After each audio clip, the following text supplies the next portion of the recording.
Good evening, wonderful people, great Biafrans, lovers of freedom, our Oduduwa brethren, even those from the Middle Belt who have now risen up to seek their self-determination.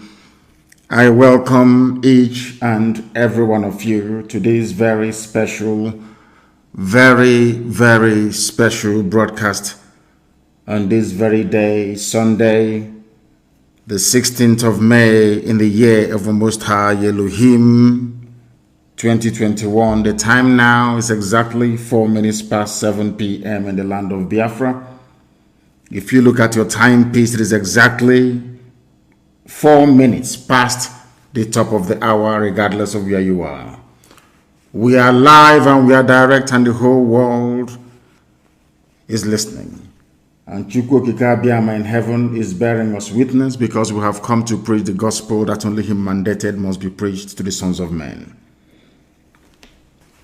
As always, since I am welcoming you, please welcome other people as well, because there will not be a repeat of this type of broadcast ever again.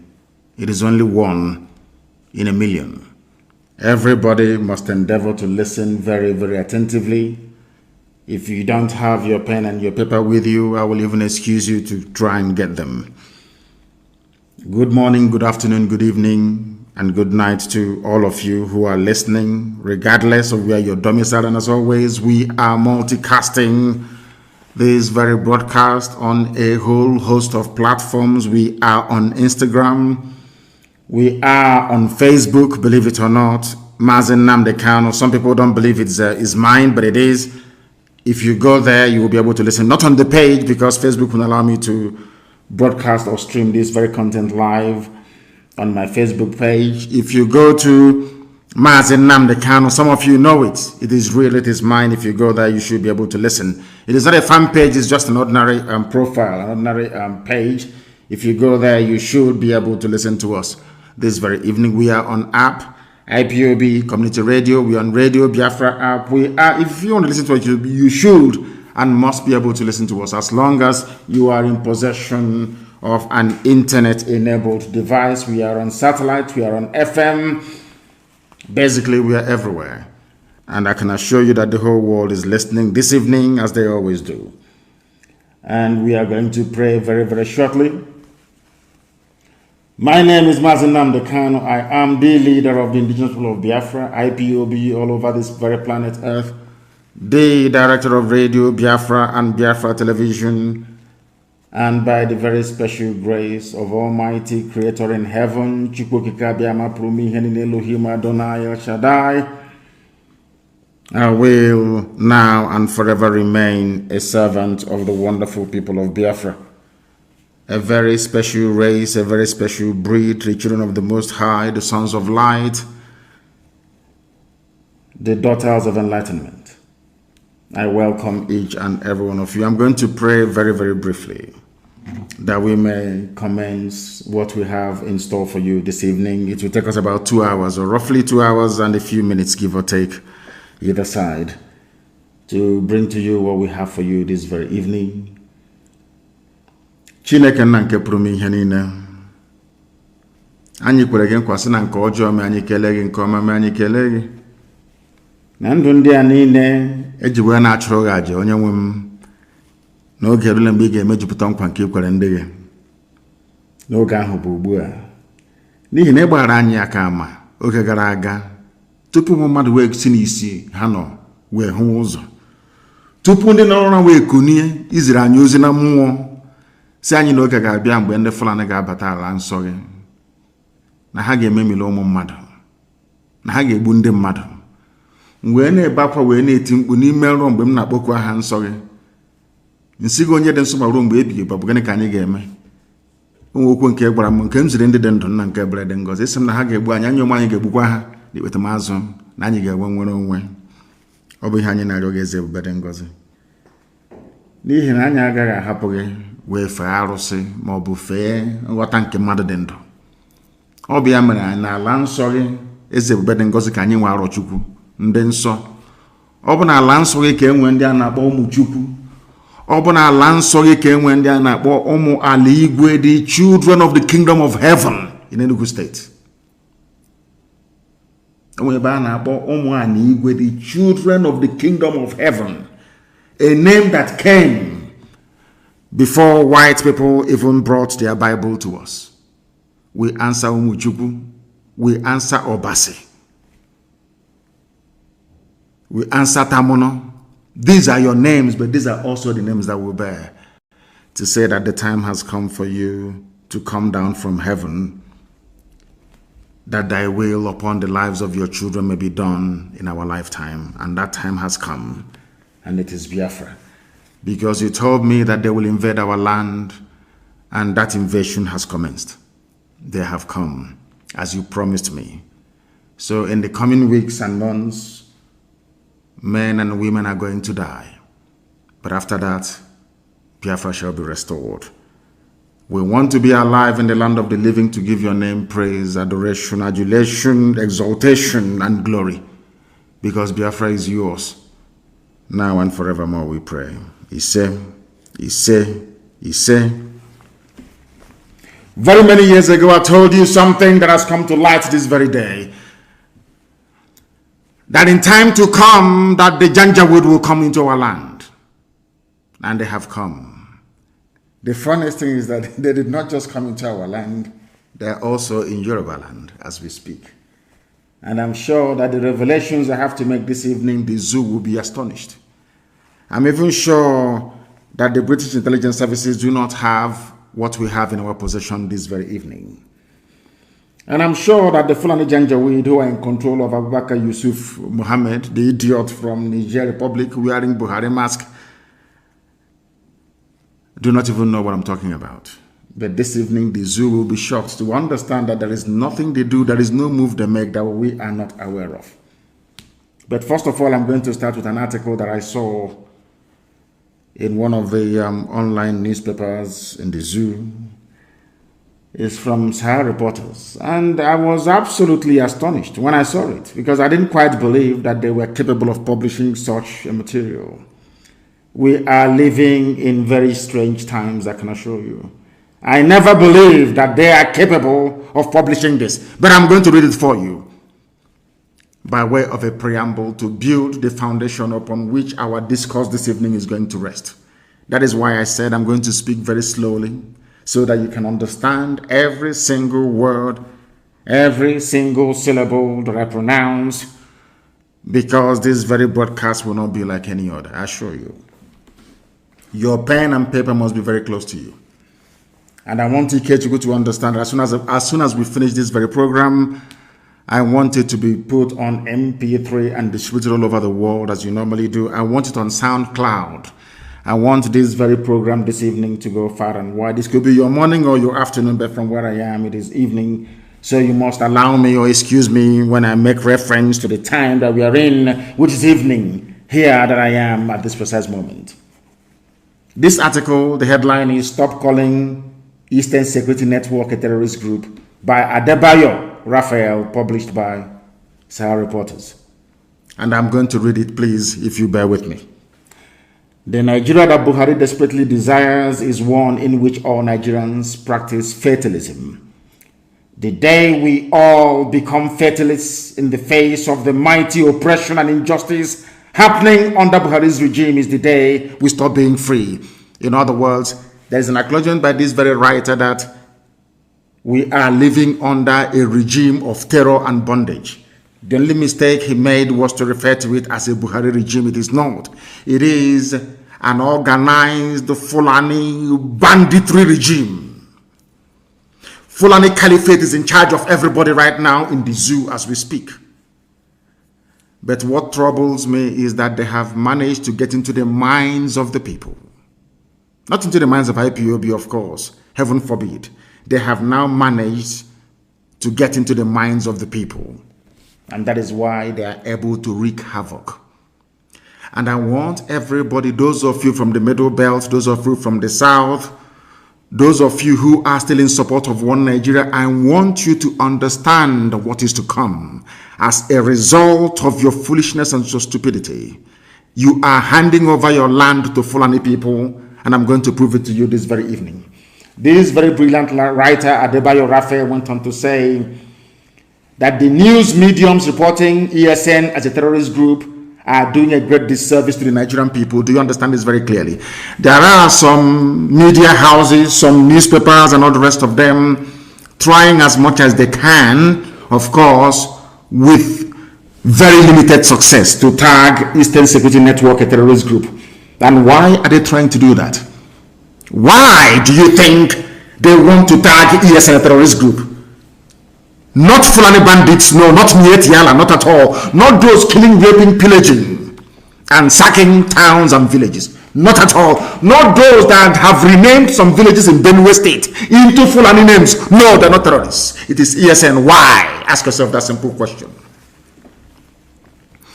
Because Eastern Security Network is on record as being the only people to drive away Mietiala from any state in the entire Nigeria.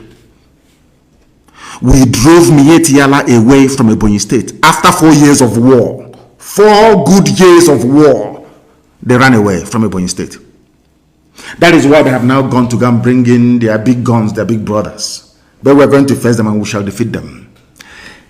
Mietiala was in Ebonyi State as a fully fledged, functioning, Fulani-sponsored terror group.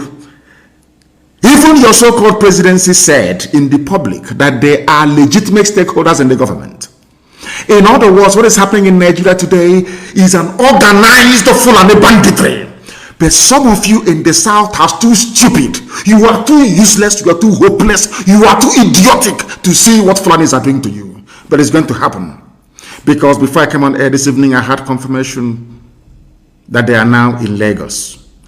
That was what they were trying to cleverly disguise as IPOB attack on Lagos.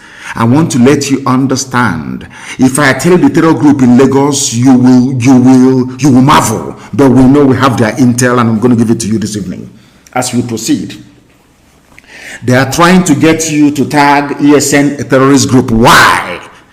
Because we defeated Mietiala in the East. We rendered them useless. It was because of the work that Eastern Security did in the past, is doing now, and will continue to do. That is the reason why the Southern governors came together in Asaba only last week to announce a ban on open grazing, to try for the very first time in their lives to confront head-on this Fulani Islamic hegemony. As a result of the bravery and sacrifice of Eastern Security Network men and women. Without ESN, by now all of you would have been, it would have been over for all of you. By now, without this IPOB, all of you would have been gone. You see, I told you before that there is a method to our madness. We proceed very, very gingerly and cautiously, trying to take our people with us every step of the way, but above all, their understanding of the very perilous times that we are living in. These are the things you must calm down to educate yourself, because sometimes our people are always in a hurry. They're always in a hurry. In the process, they fail to factor in every variable that will enable them, or that should enable them, to understand the tactics of the enemy. Most of you don't understand the way the Fulanis operate, but we do. That is why we have been able to predict every of their move. This very person is telling us that anybody saying that ESN is a terrorist group wants you to become weak, wants you to become the oppressed inside Nigeria.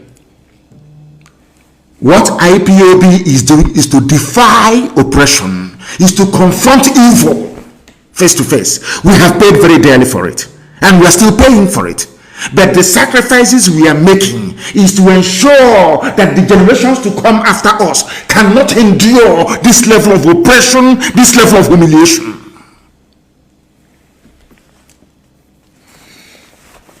Now listen to me very carefully. What the Fulanis are doing, according to this writer, Adebayo Raphael, by attempting to tag ESN a terrorist group is to tell every Nigerian that you can never be free. That freedom means being targeted and killed by the Nigerian state. He went on to say, but I reject that. We cannot be free and not be free.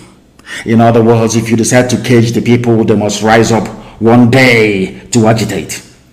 He went on to remind us very, very simply that on 30th of May 2016, about 1,000 women, men, and children were peacefully marching to commemorate the killing of roughly, he said 2 million, of course, it's not 2 million, it's 5 million Biafrans that were killed between 1967 and 1970 by the Nigerian state and their British allies. They were on the receiving end of a very terrible, inhumane terrorist blitzkrieg, that was what he called it, by the Nigerian security forces under the malefic orders of Buhari at that time when he was still alive. On that very day, a report by which all of you have all forgotten, of course. A report by Amnesty International confirmed that no less than 150 peaceful Biafran commemorators were shot and killed. At least 70 of them injured as a result of attacks over 2 days by Nigerian army and police.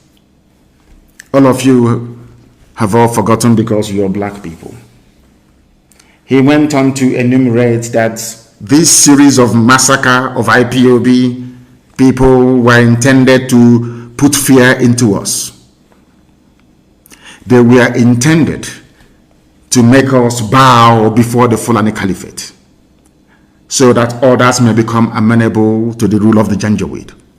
But because IPOB stood strong despite all the things that we went through, that is the reason why people, especially from the south and to an extent from the north, from the middle belt, are now beginning to rise up to say that enough is enough. Due to all those sacrifices, my father went into it as well and was sacrificed. So was my mother. My men died defending me in my house. This very article went on to enumerate in great detail every illegal activity brought upon the people of Biafra by the Nigerian state that some of you seem to have forgotten. He went on to say that no Nigerians signed the contract of human rights violations and enforced disappearances. They are kidnapping people today, selling their parts to the Chinese. In other words, if you go to China now and you order penis wonton soup, you will see the penis of young men from Biafra land in your bowl of wonton soup in China. Right now as we speak, the kidnapping, the disappearances are going on, nobody's talking. Any day we react to it, all of you fools from the south and to an extent from the middle belt will be shouting and writing your usual rubbish. Now that extrajudicial disappearances and enforced killings are going on, right now in our land, nobody's talking. The day we react, all of you will start jumping up and down. And I will come to the brain of the black man later on, because I have something in store for you this evening, at least to help clear up all those cobwebs that makes you, should I say, predisposed to stupidity and mind control by people you should be controlling instead. The Fulanis have come to take over our land, and we have said to them that they're not going to do it. We are not going to allow them to do it, not now, not tomorrow, not ever. And the sooner they understand this, the better for everybody. Because one thing that the Janjaweed must bear in mind is this, is that this very generation of IPOB, we're not going to allow it. And you can call me a terrorist, you can write all the junk you like. You see, the Fulanis are very clever. Before they came, they used to rely on Yoruba media houses to do their dirty work for them. But as the Yoruba media houses were doing the dirty work for them, and of course some Igbo media houses as well, like Sun newspaper, they went back and created their own. Some of you didn't know there was a newspaper called the New Nigerian Newspaper in those days, trying to trumpet the position of the North, or should I say the Arewa Core Sharia North. Today they have the Daily Trust and they have Premium Times doing a very beautiful job for them. Their job is to assuage you. They are the ones that will come and inflict injury and pain on you. They are the ones telling you, oh, don't worry, it will be better, you will get healed.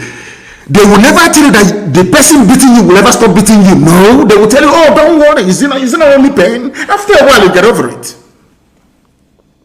I want the likes of all Joseph or Carlo, all these Efulefus to understand what I'm saying this evening. You people have placed our lives in danger. Because of you, that is why all these killings are going on all over the place by the Fulani. Because of you, those of them in the West like Tinubu, Obasanjo, and all the rest of the fools over there. Because of you, that is why this evening, as I'm right here on air preaching, Yoruba people are paying ransom to go to their farms to go and farm in Yoruba land.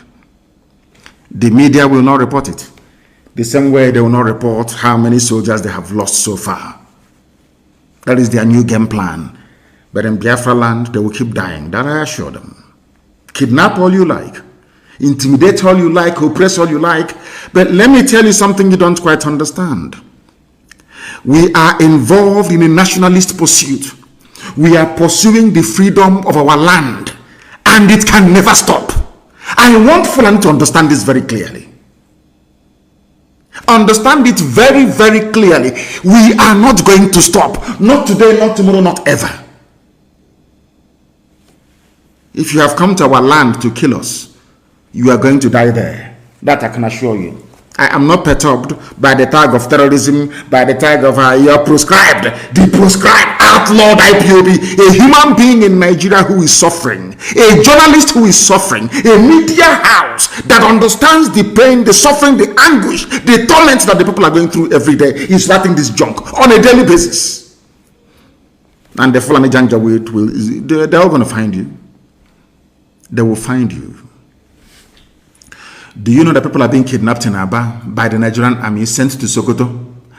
They are now demanding ransom. A man paid 6 million naira only 4 days ago to have the wife, his second wife, released to him that was taken to Sokoto. Are you sure you people don't actually understand what is happening around you? We are in a state of war. They've not declared it, but we are in a state of war. Nelson Mandela was called a terrorist. Yes, go and do your research because everything I tell you is gospel. Nelson Mandela was tagged a terrorist. Oliver Cromwell, that brought a semblance of the rule of the people. The reason why in England you have the House of Commons today, that the power resides with a commoner, a prime minister, like Boris Johnson, is because of Oliver Cromwell. Are you listening to me very carefully? The reason why the House of Common People in England is the strongest house you have, not the House of Lords. They are the ones that make the laws. The reason why in England today, somebody who is not either a landed gentry or somebody who is not from the royal family or somebody who is not titled, like an earl, a lord, a viscount, is not the prime minister, is because of a man called Oliver Cromwell, an Englishman. He too was called a terrorist. So too was George Washington. During America's War of Independence, George Washington, this America that every ant wants to go to, this same United States of America that everybody will die to go and live in, is called the land of the free. Or should I say the land of the brave and the free. The man that made it possible is George Washington. The British called him a terrorist. I am saying all of these things tonight so that if you're called a terrorist because you're an IPOB, because you fund ESN, it is a badge of honor. After following what I'm reading out to you tonight, you will understand it. Who are we compared to Nelson Mandela? Of course, we are nobody. But he was called a terrorist. It didn't stop him. It did not stop the armed wing of ANC, Konto from doing their job to make sure that apartheid collapses. Apartheid, while South Africa abducted, anything abductable, they abducted, they killed, they massacred. At the end of the day, the will of the people prevailed. Our people should not despair. We are going through a very difficult time, aided and abetted by the likes of the Sarikin Fulani, of Imo, Hope, Zodema, the likes of Ojus or Carlo. I'm sure by now that Rochas have repented. He has asked me, in fact, his eyes are now open. all the fulefus talking about one Nigeria, is now very clear to all of you that the Fulanis do not mean well, not for us who are fighting them, neither for you who are their slaves. If Nelson Mandela can be called a terrorist, who am I? Oliver Cromwell was a terrorist. George Washington was a terrorist. Robert Mugabe of Zimbabwe was a terrorist. Even, let me shock you, all of you now. Some of you may have heard about a man called Dr. Azikiwe. Dr. Nnamdi Azikiwe is his name. I had to add Nnamdi to his name because he doesn't behave like one. Do you know that Dr. Azikiwe was called a terrorist and exiled to Ghana? Are you aware of that? Do you know who called him a terrorist? The same Britain, United Kingdom. Are you aware of that? Dr. Azikiwe, that fought and set Nigeria free. Do you know he was sent to jail by the British? Do you know that Ahmadu Bello never went to jail? Do you know that Abubakar Tafawa Balewa never went to jail? The only people that went to jail are those from the south. Awolowo and Azikiwe are the only people that went to jail in order to set Nigeria free. Are you aware of that? No, you don't know. And they were called terrorists. Yes, Nnamdi Azikiwe was called a terrorist by the British. You must listen to me attentively. I said this program cannot be like any other. You must listen attentively this evening, please. And invite people to come and listen as well. Nnamdi Azikiwe was called a terrorist by the British. Chief Obafemi Awolowo was not spared. Chief Obafemi Awolowo was called a terrorist as well for trying to set his people free. I want IPOB to know tonight that being called a terrorist because you're fighting for your land and your nation is a badge of honor. It means you've arrived. It means the enemy is scared of what you're doing. And it means that you're succeeding at whatever thing that you're doing. Are you following me? If you are in freedom anywhere in the world and the people you're fighting have not come to refer to you as a terrorist, then that means you're not doing anything. That means you're not threatening the status quo. Do you understand me very well? That is why in our case, where there is no democracy,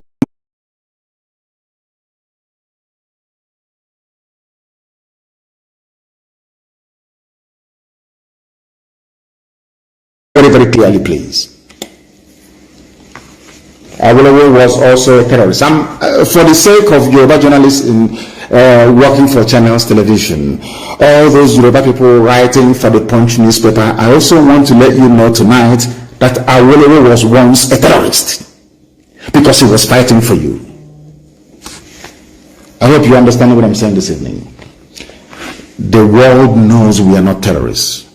We have not gone to markets to bomb people. We have not gone to mosques to bomb people. We have not been to churches to kill people. We have not killed anybody, as a matter of fact. What ESN is doing is driving away Fulani terrorists in our forests. How can that make us a terrorist? By pursuing terrorists. How is that possible? How is that possible? Now pay attention to what I have to say. Do you remember those police they sent to Somalia? And I want people in Lagos to confirm this. I want my Yoruba brothers and sisters to confirm this, please, tonight and tomorrow morning. Do you know those police people they sent to Somalia? Ask yourself, why would any sensible country in the world send their police to Somalia? Is that possible? Do you know what they need Somalia to do? I think that the Nigerian government will be shocked tonight that we have this intel. And I want to let them understand that the M branch of this very movement of IPOB to restore Biafra, our M branch is far more resourceful than any other organization in the whole. There is no move they make we don't know. We know how many tanks they are bringing. We know how many soldiers they are bringing. We know the type of armaments they are bringing. Everything we know. Ask the National Security Advisor of Nigeria. Ask their head of National Military Intelligence in Nigeria. Ask all the so-called big wigs of intelligence in Nigeria. And also ask the British. Why did Nigeria send a so-called policeman to Somalia to go and train people? Do you know what they went to Somalia to do? They went to go and recruit Al-Shabaab, terrorist operatives, to come to Nigeria to help them fight this war. That was why they went to Somalia. I'm sure this night they will be shocked how we knew this information. They went to Somalia. There is no country in the world after the debacle of U.S. rescue mission, Operation Hope, under George Bush Sr. No country in the world has ever dared to send their people into Mogadishu. Only Nigeria. Why? To go and recruit the very deadly Al-Shabaab terror group to come and fight for them. Remember the intel all over the place. America gave you intel a few weeks ago. I also have the latest one they gave today. When America said that terrorists are now moving south, I want to let the whole world understand. I want Tinubu to understand that even you are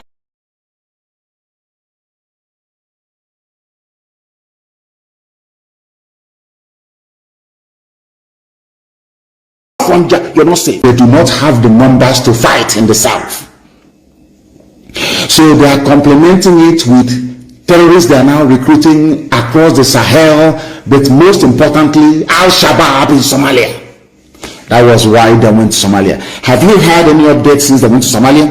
Have they tried to show you anybody they have recruited from Somalia, or how they're helping the Somali government? Have they done so? The answer is no, because their motive there is sinister. They went there to go and recruit Al-Shabaab terrorists to come to kill all of you, shouting one Nigeria with green, white, green flag. You know, sometimes I think that Elohim in heaven is maybe trying to hold us back, to unleash this thing from the Fulani, so that all the Fulefus will die in misery and in regret. That was why they went to Somalia to go and recruit Al-Shabaab to come to fight for them. And this Al-Shabaab, they are the ones who are in Lagos, planning to attack Lagos. The Tinubu told the police commissioner to say it is IPOB. Are you feeling what I'm saying? Ask your black people, why did God make me a black person? I don't understand. Why people cannot reason? Let me ask you again. Ever since their police went to Somalia, it is a foreign expeditionary mission. How come there is no update? How many Somalis they have trained? Have you ever, brain of a black man, have you ever wondered why you don't hear anything about that? For the very simple reason that they went to recruit terrorists, Al-Shabaab, and they are the ones now in and around Lagos, planning to launch multiple attacks in Lagos. And the human being, somebody that claims he has conscience, woke up in the morning and decided to blame IPOB for it. When Tinubu knows that those who are in the bushes and forests in and around Lagos are Al-Shabaab, hardened Somali terrorists all the way from Mogadishu that they brought in. Of course, history will be kind to IPOB. As this our brother have just written, his name is Adebayo Raphael. If they say to you in this life that the other people will rise up to write glowingly in defense of IPOB, you will not believe it, but it is here very clear, in black and white. Al-Shabaab is in around Lagos because Fulani knows they don't have the numbers. They cannot win this war. Nigeria has never won any war on its own before in its history. They always rely on people to fight for them. After they fight, they start making maps. That's all they do.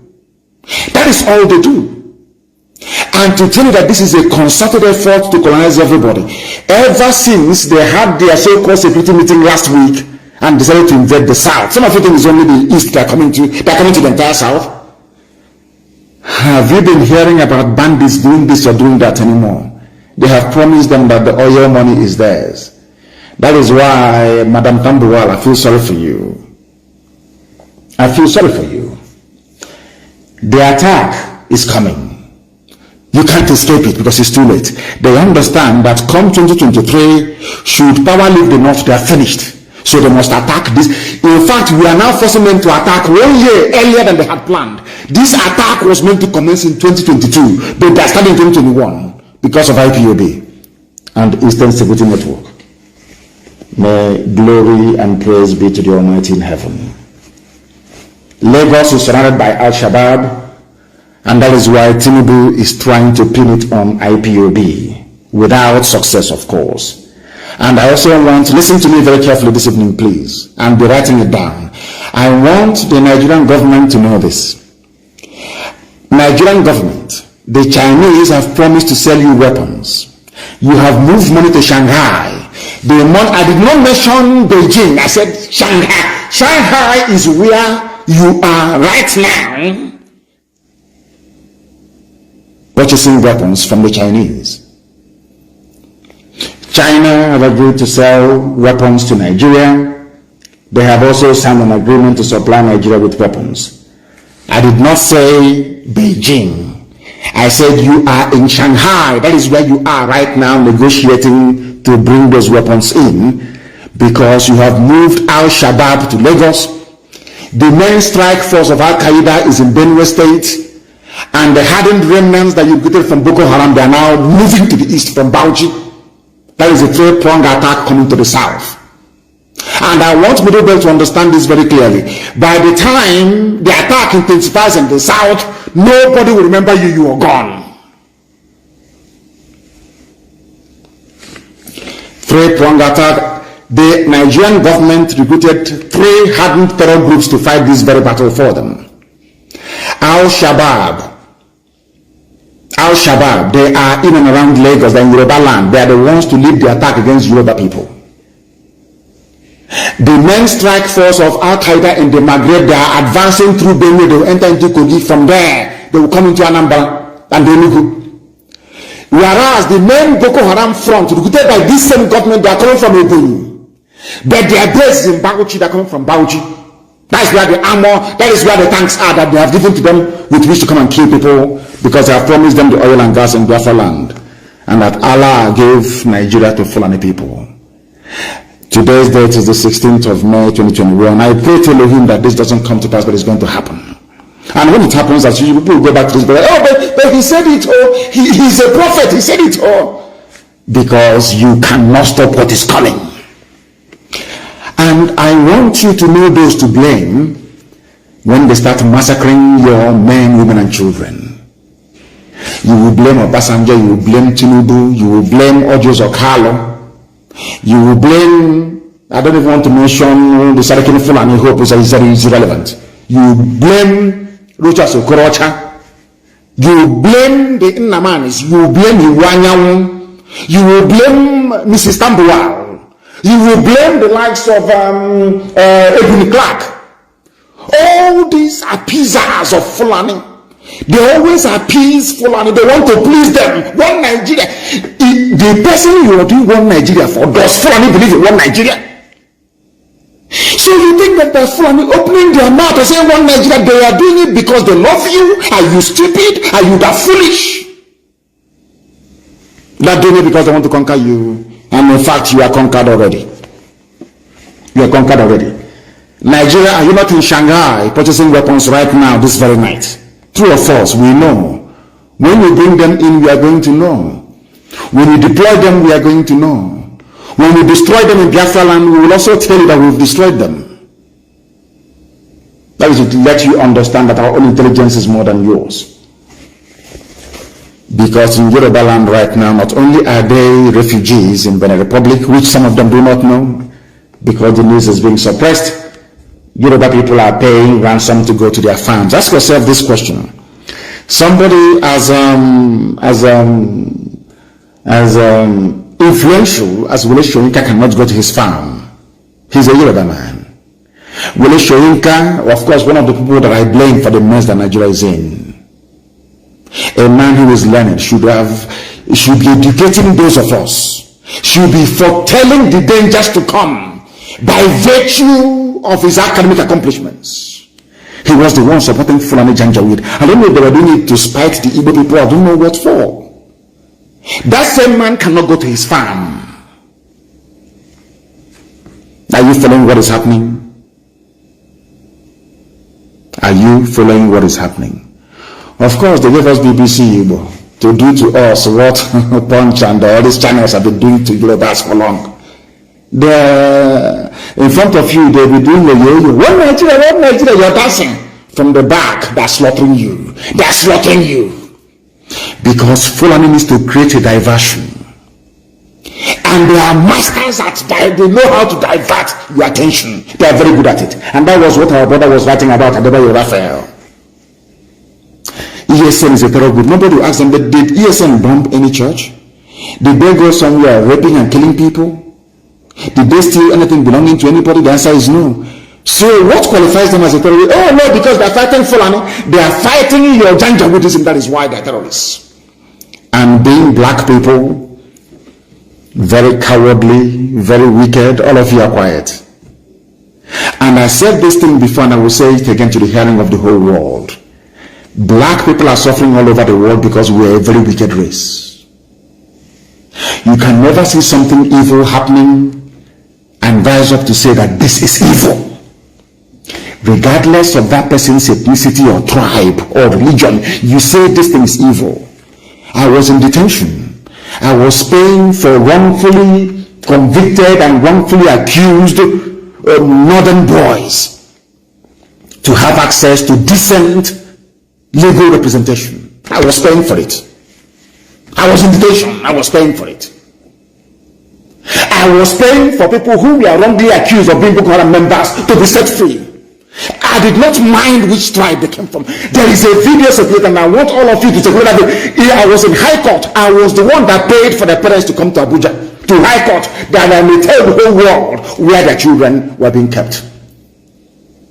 I did not do it because they were Igbo or Efik or Ibibio or Biafra. No, not at all. Because they are human beings. And the truth must prevail. And I'm telling you, maybe that is the reason why, despite all their attempts to kill me, they have not managed to do so. Because this God that we serve in heaven can see the hearts of men, even in secret. And know that I harbor no ill feelings towards anybody on this earth. All I want is to be free. The reason why I want to be free is because Nigeria can never work, not today, not tomorrow, not ever. And I have pride and I have honor. I cannot be following white people all over the place, staying in a white man's land, working, them giving me everything, 24 hours, electricity, housing, education, everything, and I cannot give the same thing to my people. If I can't do that, means I'm a failure in life. That's why we want Biafra. Not out of hatred for anybody, not at all. But Fulani wants to take our land, and we're saying no, they cannot take it. And some of you idiotically are supporting them. In the next coming months, you will see the result of the damage you have done to yourselves. You will see it. Because I know that Fulani Janjaweed, they need access to our oil and our gas. And I'm telling the UK government today, Katrina Lang, all these plans you're putting in place, because the person on the ground directing this Fulani attack is a woman, a white woman, Katrina Lang. That's the one doing all this work for Britain. Britain, one day, you see this little snake you're feeding, this Fulani Janjaweedism you're supporting, they will destroy you. One day they will kill British people in your so-called Nigeria. Go and mark my words somewhere. You people never learn. History is replete with Islamic governments you've helped in the past. They came back to bomb and to kill you. I'm talking about Britain, the UK. So will Fulani kill you one day. All this aiding and abetting of atrocity upon atrocity. The reason why the Fulanis are coming now is because Britain told them to attack now, because Israel is under siege from Hamas. That is the signature, that is the handwriting of Britain, that is the way they operate. The reason why Harold Wilson allowed the British to support the Fulani Janjaweed to kill 5 million people, the second worst genocide in the history of man, was in 1967. Two things happened. At the same time, Israel was under attack. As at now, Israel was under the Yom Kippur War of 1967. Israel was under attack. As Israel was under attack, Goron launched his strike at Gekken. Britain calculated that the whole Vietnam War and everything will take over world attention. And the whole world now is focused on Israel. So the Fulanis can now come to Biafra land and kill as many people as possible. Britain will ensure that the world will not hear about it. Are you following what I'm preaching? Are you following what I'm saying? Because what I'm giving you is gospel from heaven. Is your preaching again? The reason why they chose now to attack, it won't surprise me. I don't know. I don't have the intel yet, but it won't surprise me if Nigeria and United Kingdom has in hand in the attack that Hamas is launching against the state of Israel. I'm being honest with you. Or maybe they knew about it. Of course, they have a very credible and formidable intelligence services. They knew about it, and what they decided was, Nigeria, this is your time now to move in, because the global attention is on Israel. Go to Biafra and kill as many as you can. Subdue and suppress them. Do you know how I knew that this was going to happen? Anywhere Katrina Lang visits, anywhere she goes to, give it only 2 weeks, the army will move in there to kill people. The British, I'm telling you, simple research, go and do it. Anytime there is a crisis, the British High Commissioner Katrina Lang, anywhere, anytime she's on the move, you are finished. She was the woman that visited Bola Ahmed Tinubu. The next day, people were dying around Lekki Tollgate. After visiting Ojos Okalo to go engage the poors of the East, Ojos Okalo gave them the go-ahead to come to our land to kill us. Katrina Lang, that's the woman's name. British High Commissioner to the zoo called, that they created, called Nigeria. And people don't want to understand, because I'm going to come to the issue of black people later on, because the time has come for us to begin to reason properly like human beings. Do you know somebody called Davin Anderson, the US intelligence chief?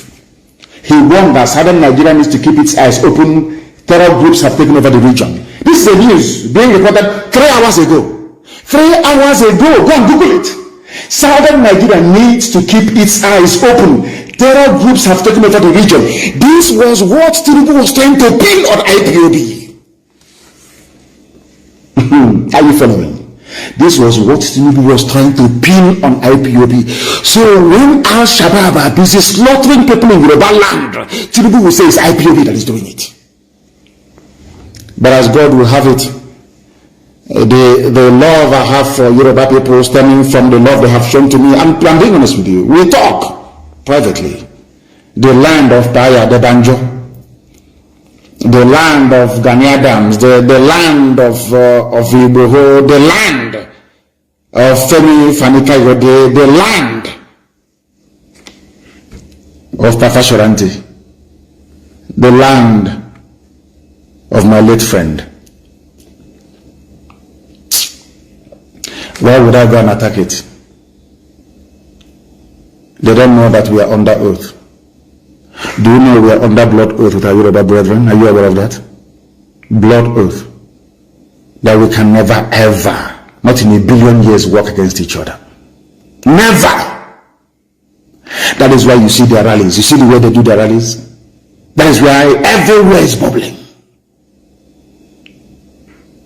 And the intelligence officer that spoke to us told us that they don't want to attack Yoruba yet.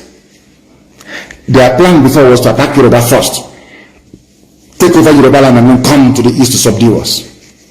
But that the only people they fear is IPOB. Go and ask them. That is why they want to demonize us. If you're from the south, I want you to listen very carefully. If you're Biafra, if you're Dudu, even from the Indo Belt, the United States has said that the southern part of Nigeria should stay on alert because terror groups are already establishing their presence in the country and moving down south. The warning was made in a media briefing by Davin Anderson, commander of the U.S. Special Operations Command Africa.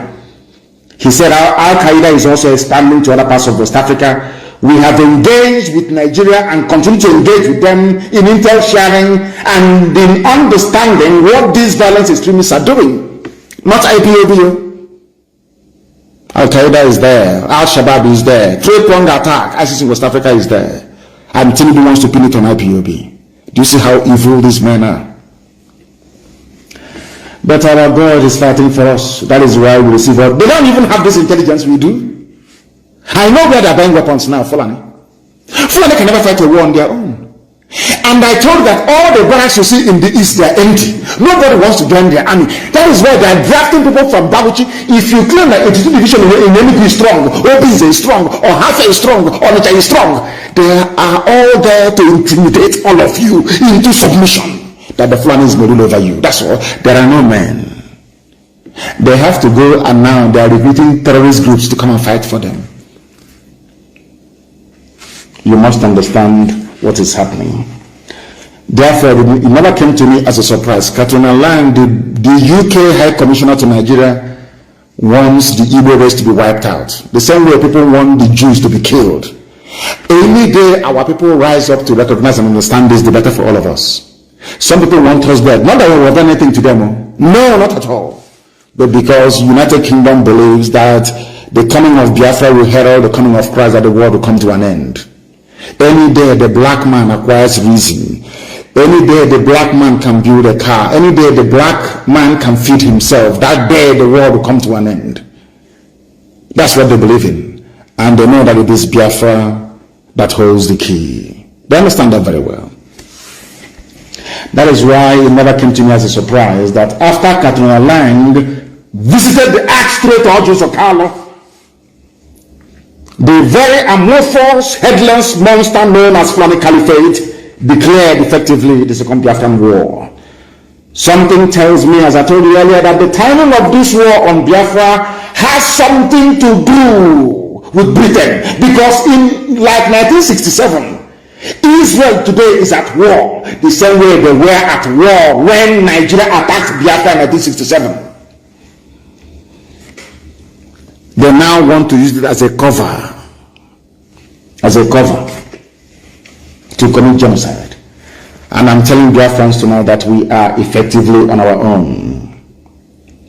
We have been given two choices by the United Kingdom, the slave masters and the colonizers. The UK have given us only two alternatives. And I call it the devil's alternative, of course. We either submit to the will of their puppets, the Islamic Caliphate, or we will be wiped out from the face of this very earth. The question you must ask yourself tonight as a Biafran, as a Southerner is, do you want to be a slave to the Fulani Caliphate, or do you want to die on your feet? Live for 1,000 years on your knees, as most of them are doing without even knowing it, or you die on your feet. The devil's alternative. Whichever option we choose, men are going to die.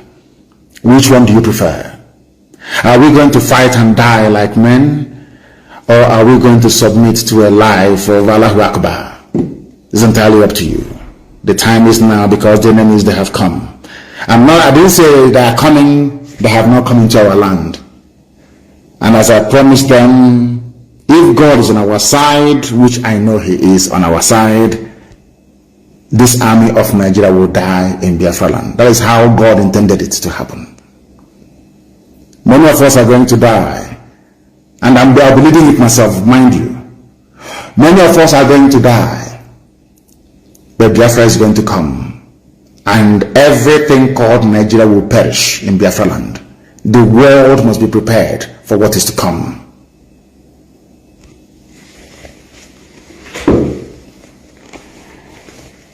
We are not going to be slaves in our land. I want to let Katrina Lang, the UK government, to understand this.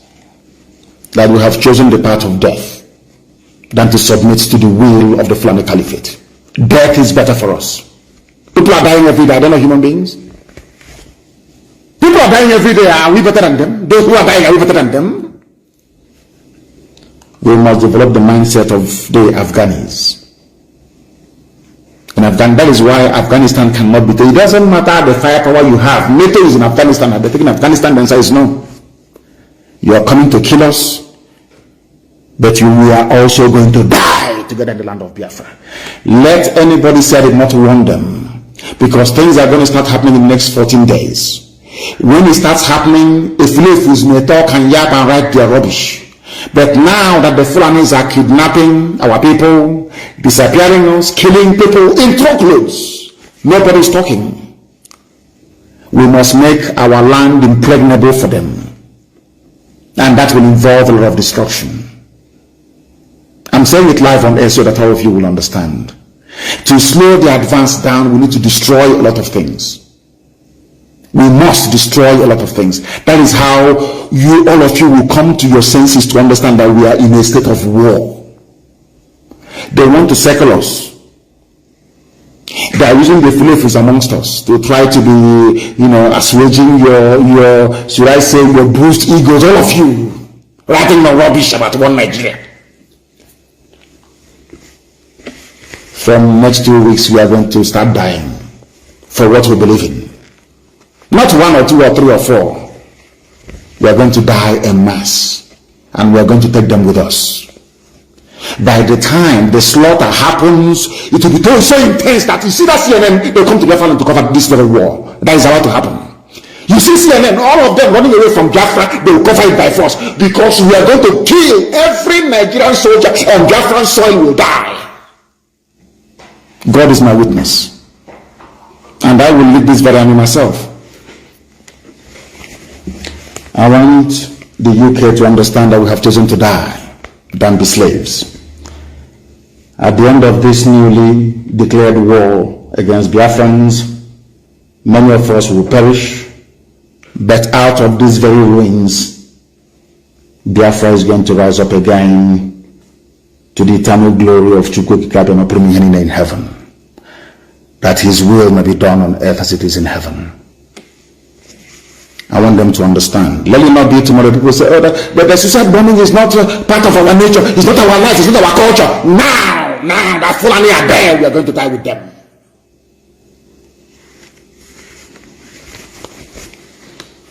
We are Biafrans, as they will say, being a Liverpool fan.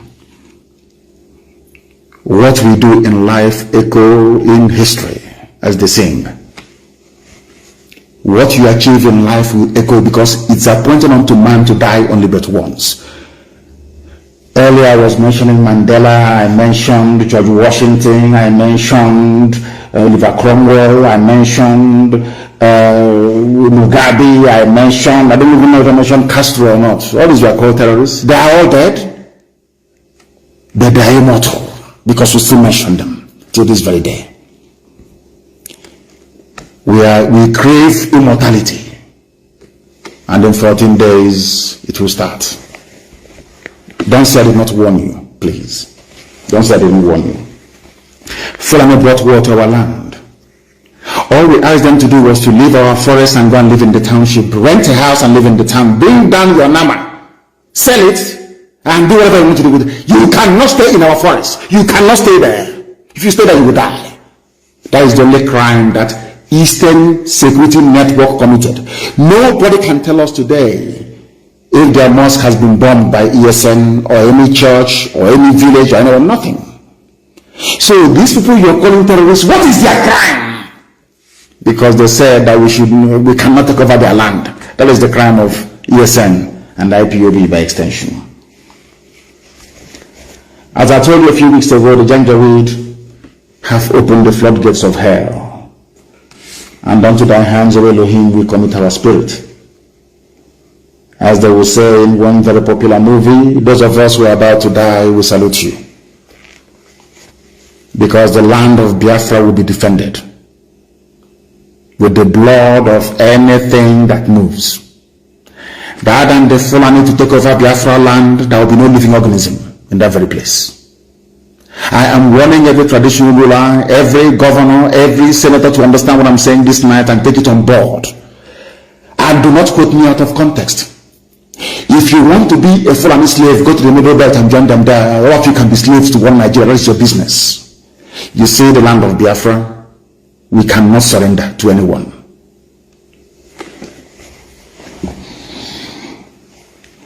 Now, I don't want anybody to lament. Oh, they have killed us here. Don't stop lamentation.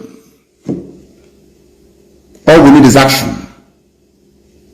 Not Rambo style action. If you want to know how Britain ran away from Israel, go and read the book. Just Google it and say, how was it possible that the state of Israel was established? despite hostilities from everywhere, surrounded by enemies. But they still succeeded because they blew them out of Palestine.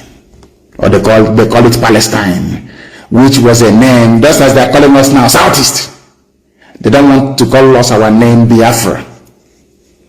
After the Romans took over the Holy Land, they named it Palestine because they said that the Jews were too stubborn. They raised the name Israel and called the place Palestine. That's what they do. Because when somebody wants to completely overwhelm you, they change your identity for you. And if you're a very stupid black person, as most of us are, of course, in Africa, you swallow your new name, hook, line, and sinker. Israel was named Palestine by the Romans that came and burnt the temple down because of rebellion. That they were too rebellious.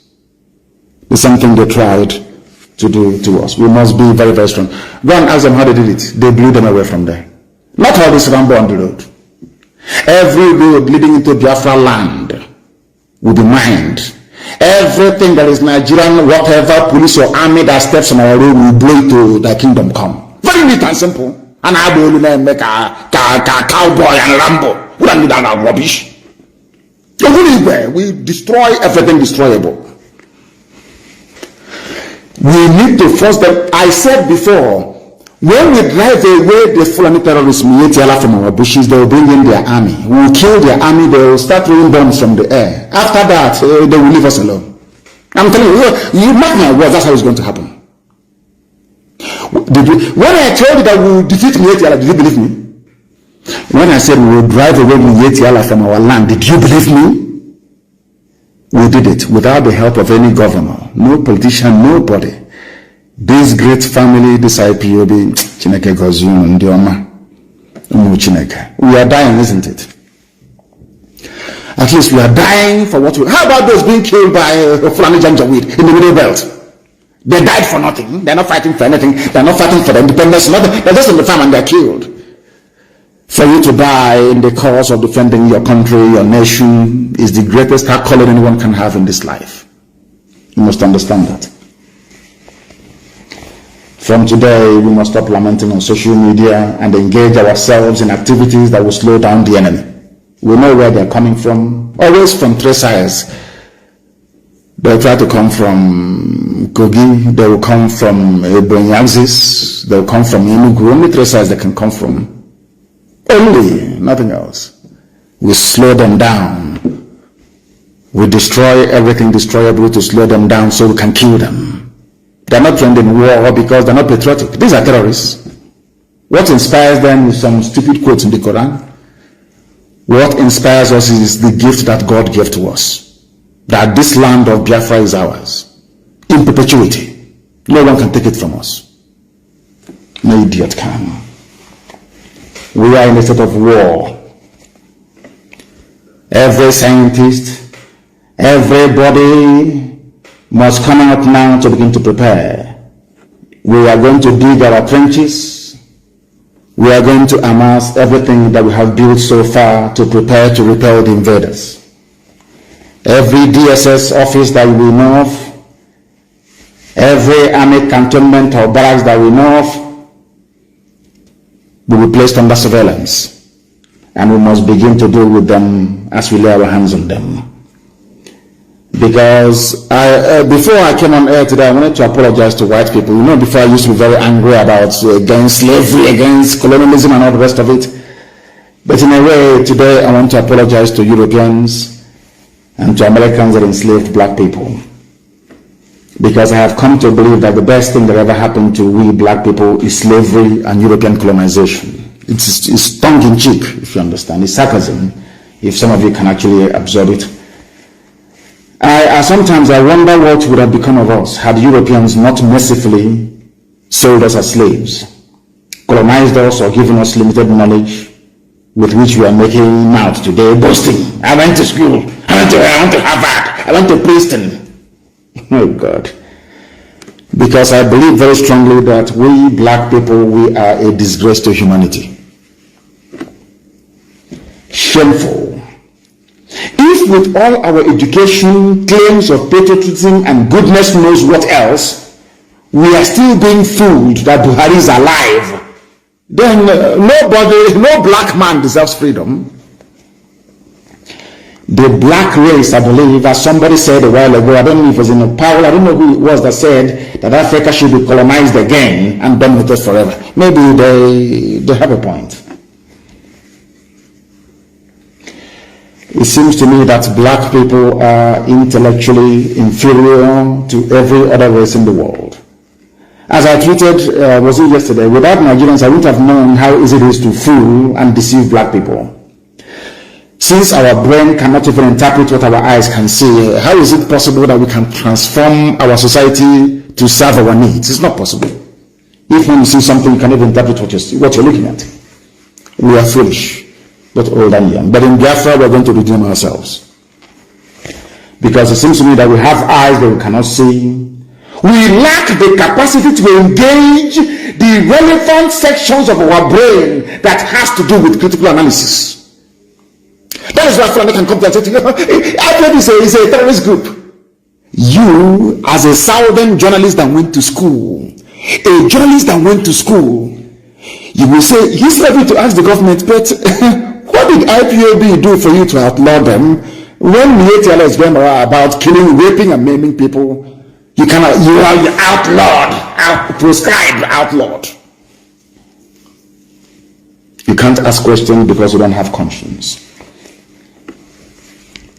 That part of our brain that has to do with critical thinking and analysis, in black people, I don't think it is working. When you see something that is beautiful, don't you say that thing is beautiful? You may not have been to Niagara Falls, you may not have been to Budukato Ranch, you may not have been to Uguta Lake, you may not have been to, Otampa River, you may not have been to, but when you see beauty in nature, the first thing you do is to acknowledge it. When you see a handsome man, a beautiful woman, you don't need anybody to tell you that this thing is beautiful. You say, oh, but this one is so beautiful, or this television is so pretty.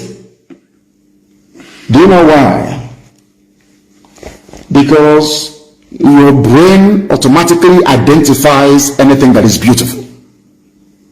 That is how human beings are created. You may not have seen that thing before. As one old woman taught me, once your eyes behold something beautiful, your eye, oh my God, this is so beautiful.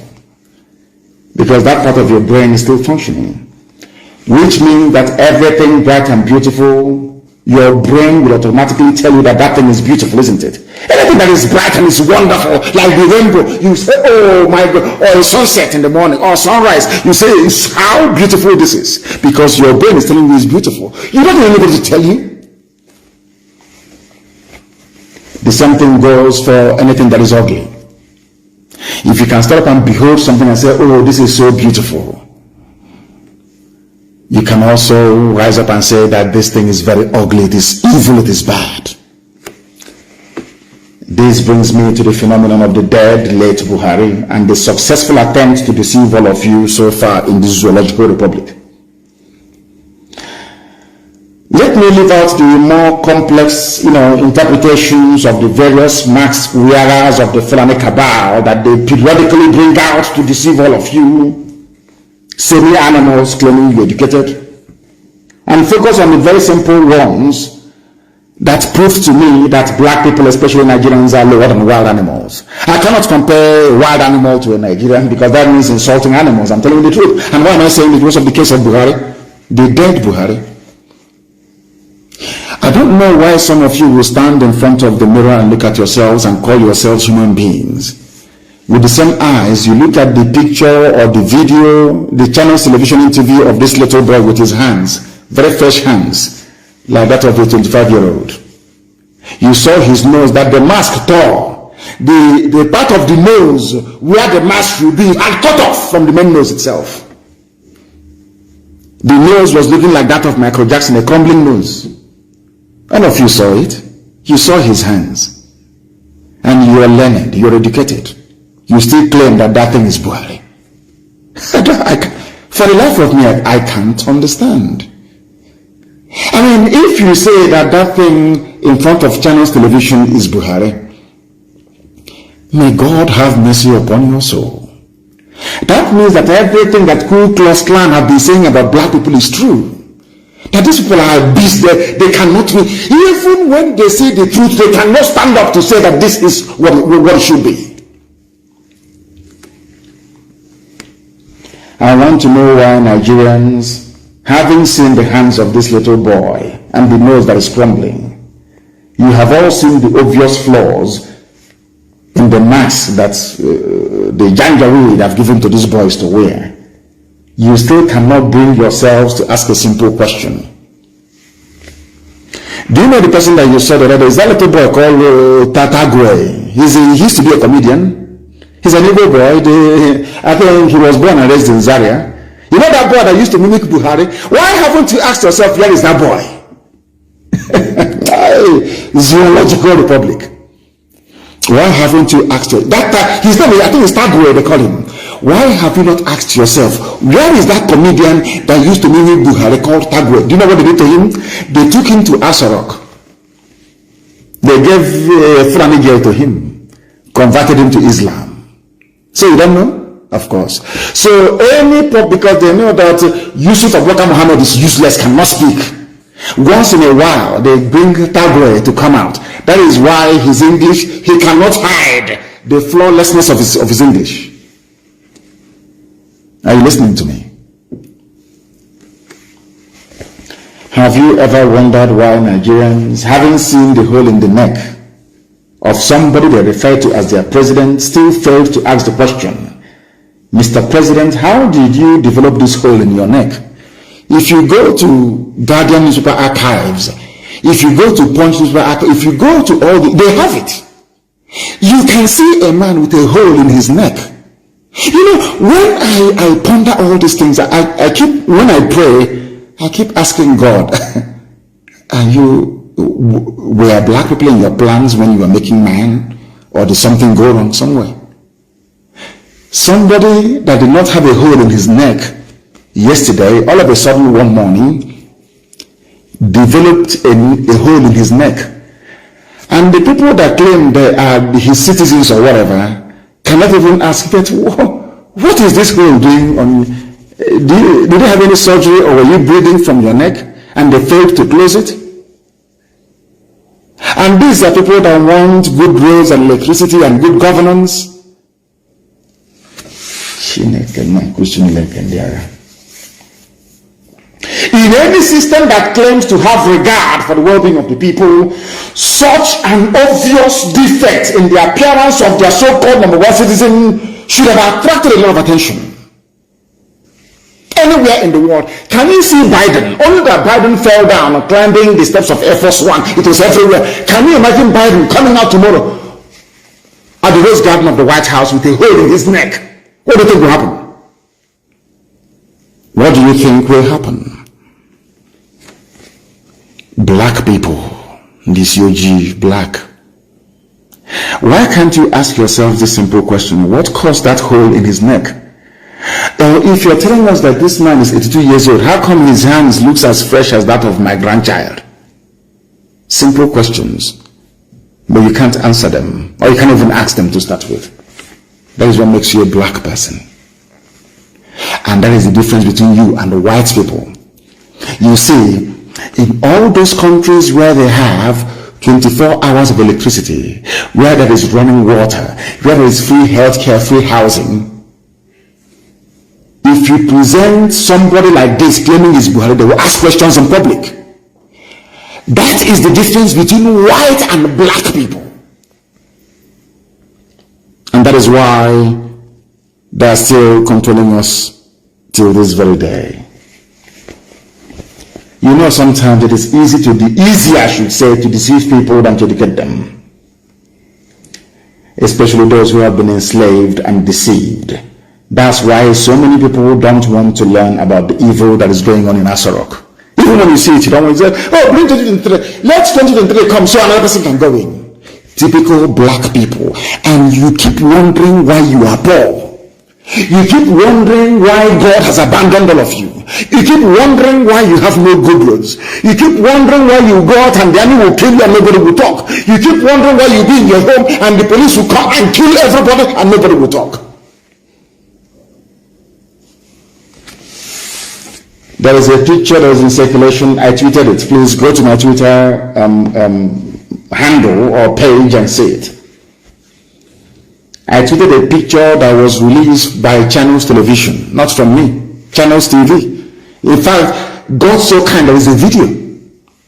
I want everybody to pay attention to the maxed, crumbling nose and young, fresh hands of this latest version of an 82-year-old dead Buhari.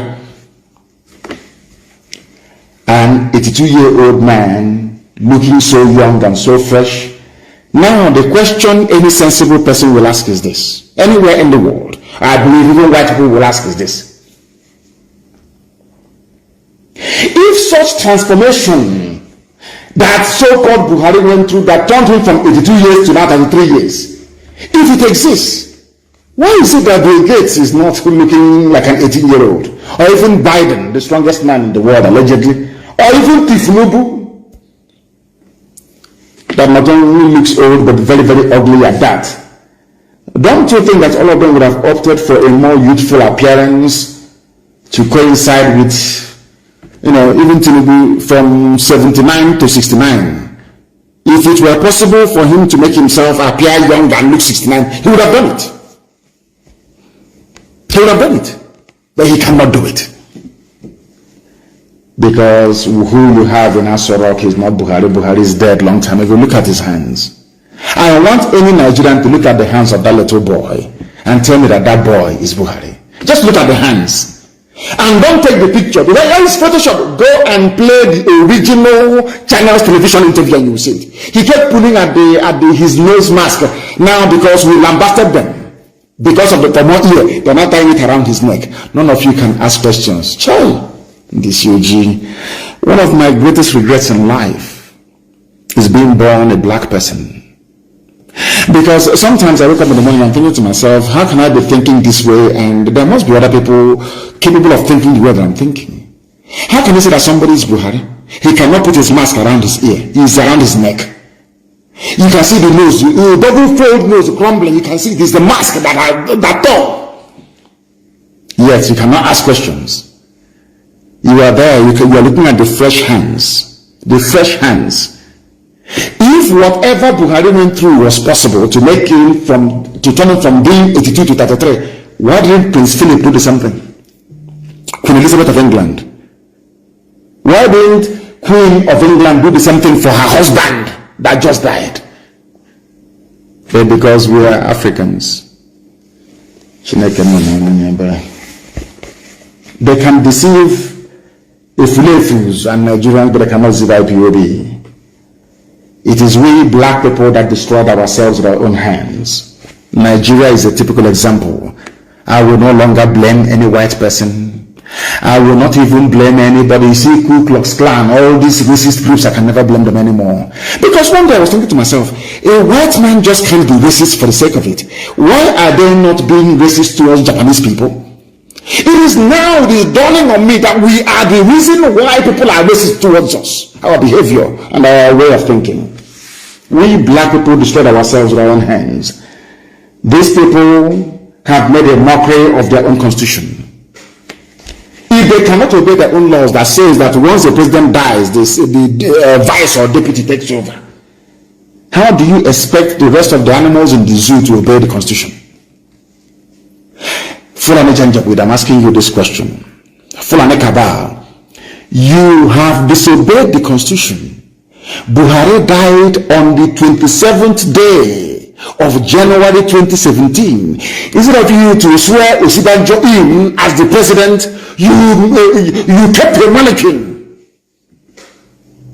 Moving one idiot from place to place. That is why there is no live address. They cannot address you live. They cannot do any walkabout. Nobody can visit them. Nothing. This UG, you black people. The You are the cause of your own problems. And everything is in your brain. The way you reason, the way you approach issues, the way you analyze issues is the reason why you are poor. That is why it appears as if the whole of the world hates you. They call you nigger, they call you all sorts of names, not because they hate you, but because you hate yourself. The way you reason and the way you behave. We destroyed ourselves with our own hands. Even in Nigeria, the Fulani that wrote the constitution cannot even obey it. If you demand for DNA tomorrow morning, they will give you restructuring. Those of you asking for it, just ask for the DNA of that idiot. Just come out and say it. And you see they will give you restructuring overnight. They can deceive you people, but not us. A dead man that should have been replaced now has a mask. Anybody can wear that mask with a rumpled nose, shamelessly telling us that he wants to invade the East. And we have agreed on a new measure to invade the East. Somebody who is not a Nigerian. Somebody who is not who you voted for, or you claim you voted for. A little boy of less than 33 years of age. Claiming he's 82. When the world, when they look at that, they say these are idiots, let us kill all of them. Janjaweed thought by removing the mask from, they thought by not anchoring the mask on the ear and putting it around the neck that somehow they will find a way to circumnavigate all the mysteries surrounding the death of Buhari. There is a girl I want to ask you. Of course, anyway, her name is Yusuf. She's Yoruba, but she's Yoruba Muslim. Maybe Yoruba Ilorin. Those that are conquered by Flanagan. That girl on Channels TV called her son is Yusuf from Makadiga Mama. Yusuf. And there's another Yoruba Fulani journalist. I don't know her name. What's her name again? That used to work for Adeola. That girl that used to work for Sahara Reporters. Where are they now? Please send that picture to them and ask them. I want people to tweet that very picture, tag these people, and ask them, is this the hand of an 82-year-old man? My good friend and brother, of course, happy birthday to you, Dele Mahmoud, that said he is Buhari. People should send that very picture to Dele Mahmoud and ask him, Dele, is this Buhari that you know? In fact, just ask him, is this the hand of an 82-year-old? Look at your own hand, you are 61. Is your hand as fresh as this one? Because I told you before, you cannot, there's no way you can do plastic surgery on the hand. It will always show. That is why if you're putting on bleaching cream, the first place you'll be exposed are the knuckles of your hands, because your hand cannot lie. That is why God placed palm print on your hand. It cannot lie. Akaraka. Do you know that?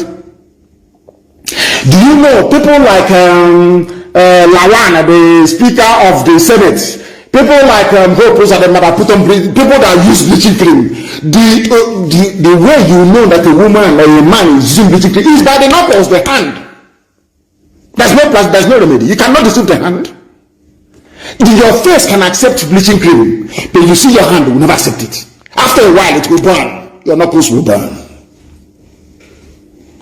They cannot perform surgery on the hand to make it look old.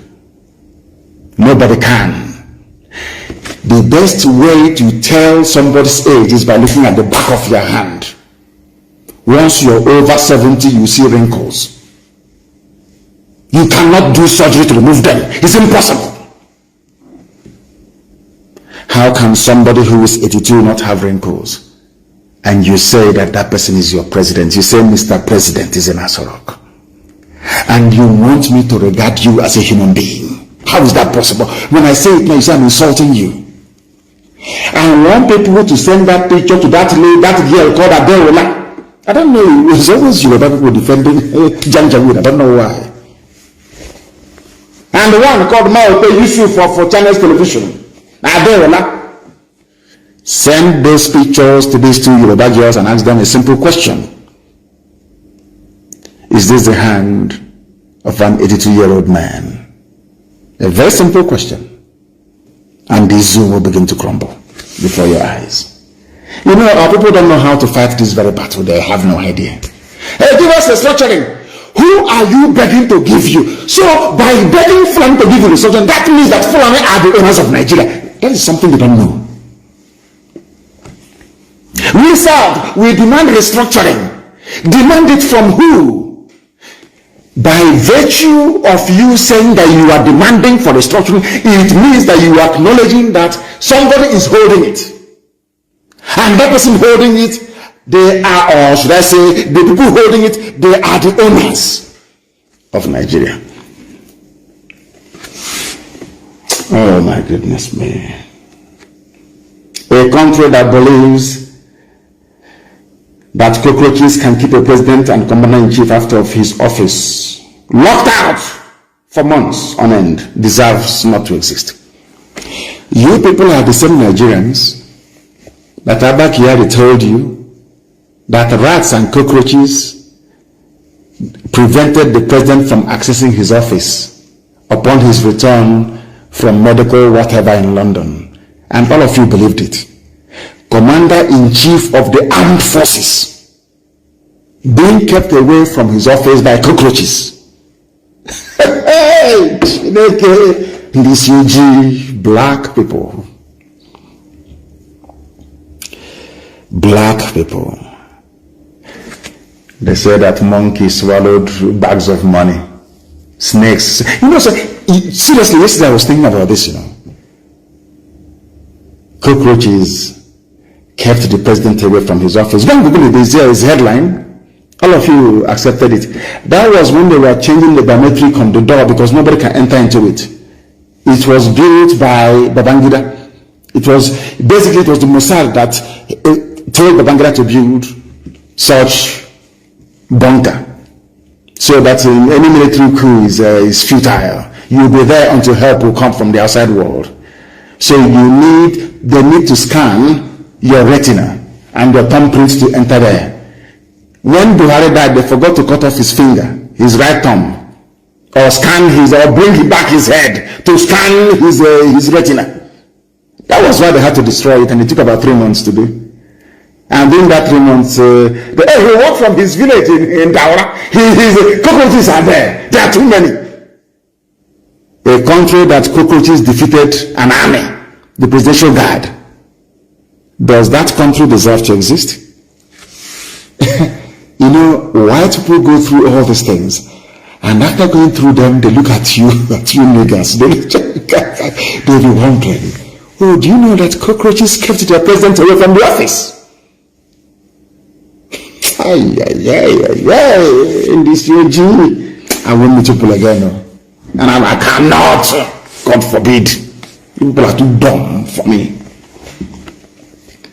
While I was pondering this show of shame by the Fulani Janjaweed Caliphate and their partners in crime, the Yoruba media, it dawned on me that God must have made a very serious mistake by creating black people. To refer to black Nigerians as animals would be an insult to animal kingdom. Just like referring to Nigeria as a zoo is an insult to zoo animals that have 24 hours electricity and running water. To be honest with you, my dear brothers and sisters, I am tired of the idiocy of black people. I'm tired. Without the coming of the white people, I do not honestly know what would have become of us. In this day and age, cockroach kept your president away from office for 3 months. Somebody's hands is looking like as fresh as in Nnamdi. As fresh as in Nnamdi's hands. That is how somebody you claims is 82 years and people are there claiming, oh, God in heaven. God in heaven. Black people are bad, oh, this UG. Let me even ask you, why do you, I want to ask this question. Black people, why do you love evil so much? Why do you support evil? Why can't you wake up one morning and decide to be good and call a spade a spade? I just want to know what, black people, why? Black people, why are you so much in love with evil? They kill other people's children, you're not moved. Even to ask, under what circumstances? No, you won't even ask. When white people kill you, you start complaining. I don't believe that whites are racist, you know. I don't believe it. It's because of the wickedness of black people. We are too wicked. The most wicked race that God ever made. Black. Is that wickedness that blinds you from the truth. That is why you see a little boy on Channels TV. All of you saw the video. The nose was crumbling. Even you're crumbling. He bent down to pray during the salah. You can see the base of the mask at his back. You can see it. His punishment, I can't question to go, but this is punishment, I'm telling you. It's punishment. How can I be amongst people who are so foolish that to ask? So if you don't want to know what the hands of an, in fact, from tonight, cut out the hand of that boy from the pictures. Go and Google 82-year-old hand. Go and publish it everywhere, that the world may see. Oh God in heaven. To refer to black people as Nigerians, in fact, as animals, is insulting the animals. And Fulani hypocrisy is what is going to kill them. Fulani hypocrisy is what is going to kill them. Let me tell you, they said they wrote a letter. The mask wearing Fulani, this, you know, do you know why Fulani can do whatever they want to do and get away with it? Because all of you allowed them. You know, when Buhari died and they brought in Jubril and put a mask on his face and convinced you that he is Buhari, that was the day that Fulani knew that they can take all of you and nothing will happen. If you don't know, let me tell you. That was the day Fulani realized that they can take all of you. Nothing will happen to them. Anytime I preach about the idiocy of black people, these social media companies, that will take offense to it. But I'm a black man, and we are very, very foolish. The most stupid race ever to walk the face of the earth. De-escalate hostilities. Federal government urges Israel and Palestine. Fulani writing to themselves. Let me read it for you so you will laugh. The federal government of Nigeria has said it is monitoring the unfolding developments with Israel and the state of Palestine.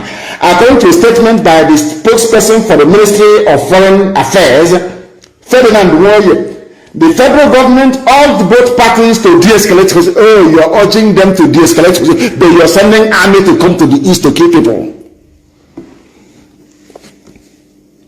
Do you see how foolish we are? They are right. It was started by Punch, their favorite paper, Punch. You know, it's a Janjaweed, you pro Janjaweed Yoruba newspaper. According to a statement by their spokesman for the Ministry of Foreign Affairs, Ferdinand Warrior, the federal government urged them to de-escalate. But in Nigeria, where you are escalating violence and conflict. But you are writing to Israel and Palestine, asking them to de-escalate. Such idiocy. From the zoo. They urged the two parties to remain committed to the two-state solution and to ensure that all citizens live in peace and dignity. Are you listening? Nigeria advising Israel that they should ensure that all citizens live in peace and unity with dignity. But you're asking us to give you land for Ruga, for Miyet Yala. You're telling us that they are your brothers, your misguided brothers, but you're telling Israel, a civilized, advanced, blessed country, to de-escalate. But in your own land, you are escalating. Anyone, this you are black people now, in this UG. What do you expect?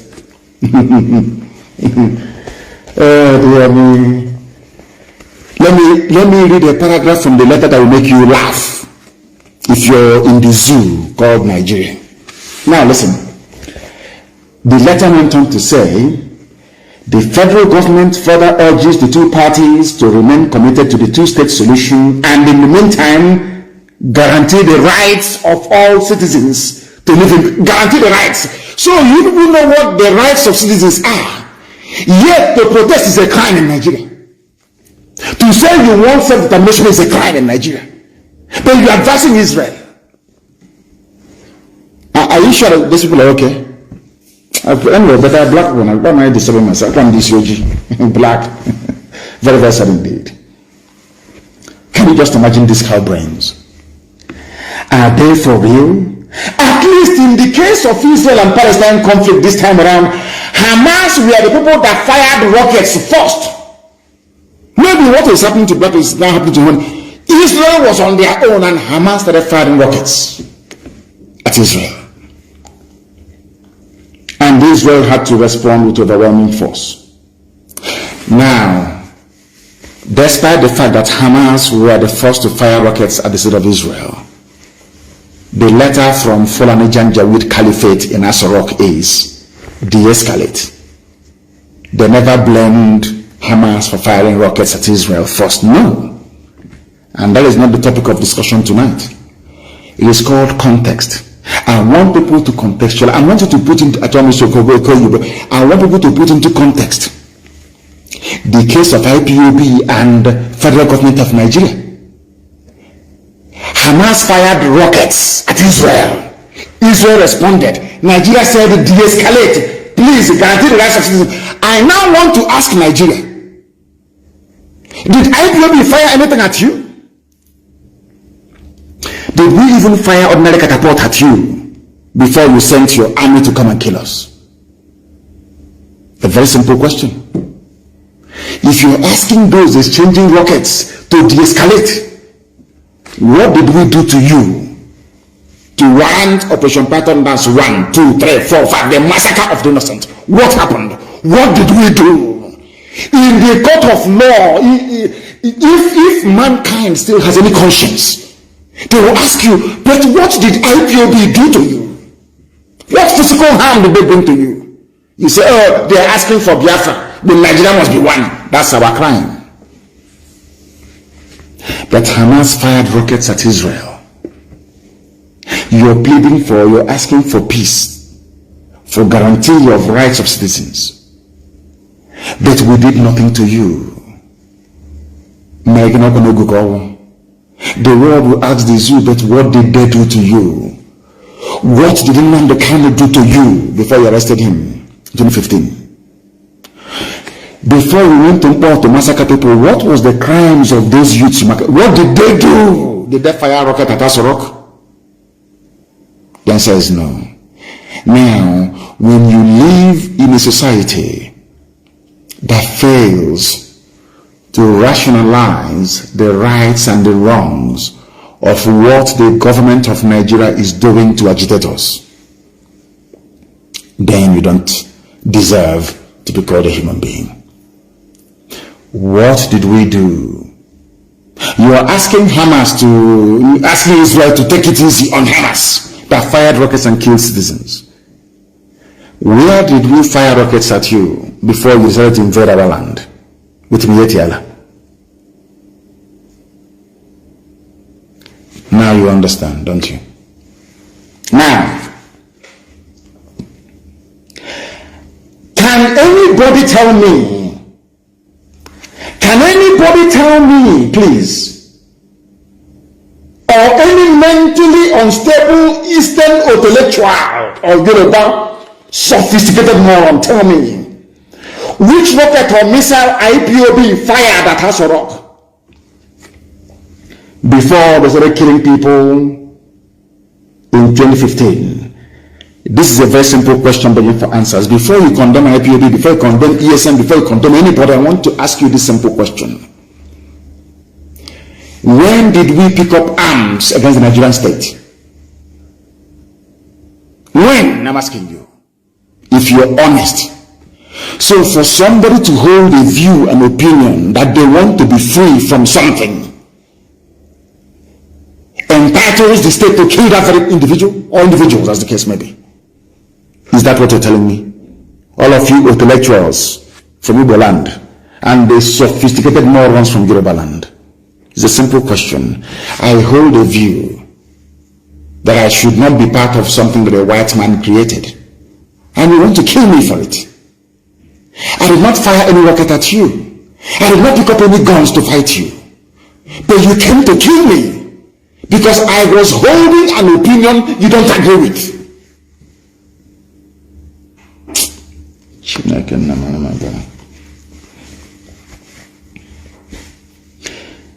They must answer this question. The late dead Buhari came into office in 2015. Before that, there was Jonathan. I want you to understand this very clearly. That is to let all the intellectuals and the idiots from the South understand what I'm saying very clearly. Before Buhari, there was Jonathan.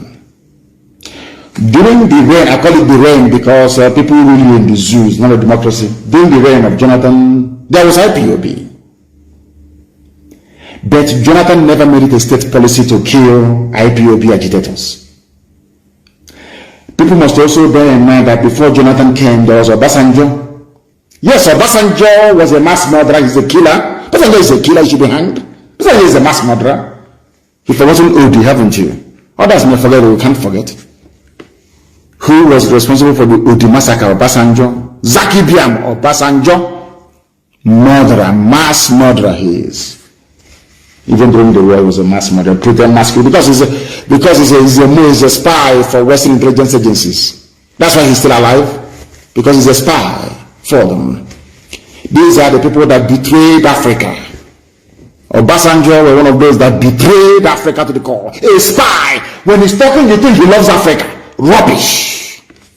Ask him how many agencies around the world is he informant for. OD massacre, Obasanjo. Zaki Biambo, Obasanjo. He killed people, but at least he didn't go all out. He killed Masop members as well. But he was not as senselessly brutal as the late dead Buhari. Obasanjo was a mass murderer. Obasanjo killed people in the Middle Belt. He killed people from Biafra land, OD. But let me tell you something that will shock you tonight. The same thing IPOB was asking for was what the North asked for in Sharia. They agitated for Sharia. And Obasanjo agreed to grant them Sharia across 12 states of the North. Is it 13? I don't know. Nobody killed them for it. This same Fulani asking you not to talk about restructuring or banning Fulani herdsmen from coming to the South. They had an issue of national concern to them, being their own Sharia. They wanted Sharia law in the North. And it was given to them. There was no legislation in the Federal House of Assembly, be it Senate or House of Reps. Nobody told the Alekalis of the North or the Sultan of Sokoto, please go to National Assembly and discuss Sharia. Or Obasanjo just appraised and gave them Sharia without any fanfare. No fanfare. Are you listening to me? I want to unmask the hypocrisy of the Fulani Janjaweed Caliphates, because they are hypocrites. I want to ask all of them, those of them talking, I say, but you should have consulted, go to national. When they gave you Sharia under Obasanjo, did you go to National Assembly? A very simple question.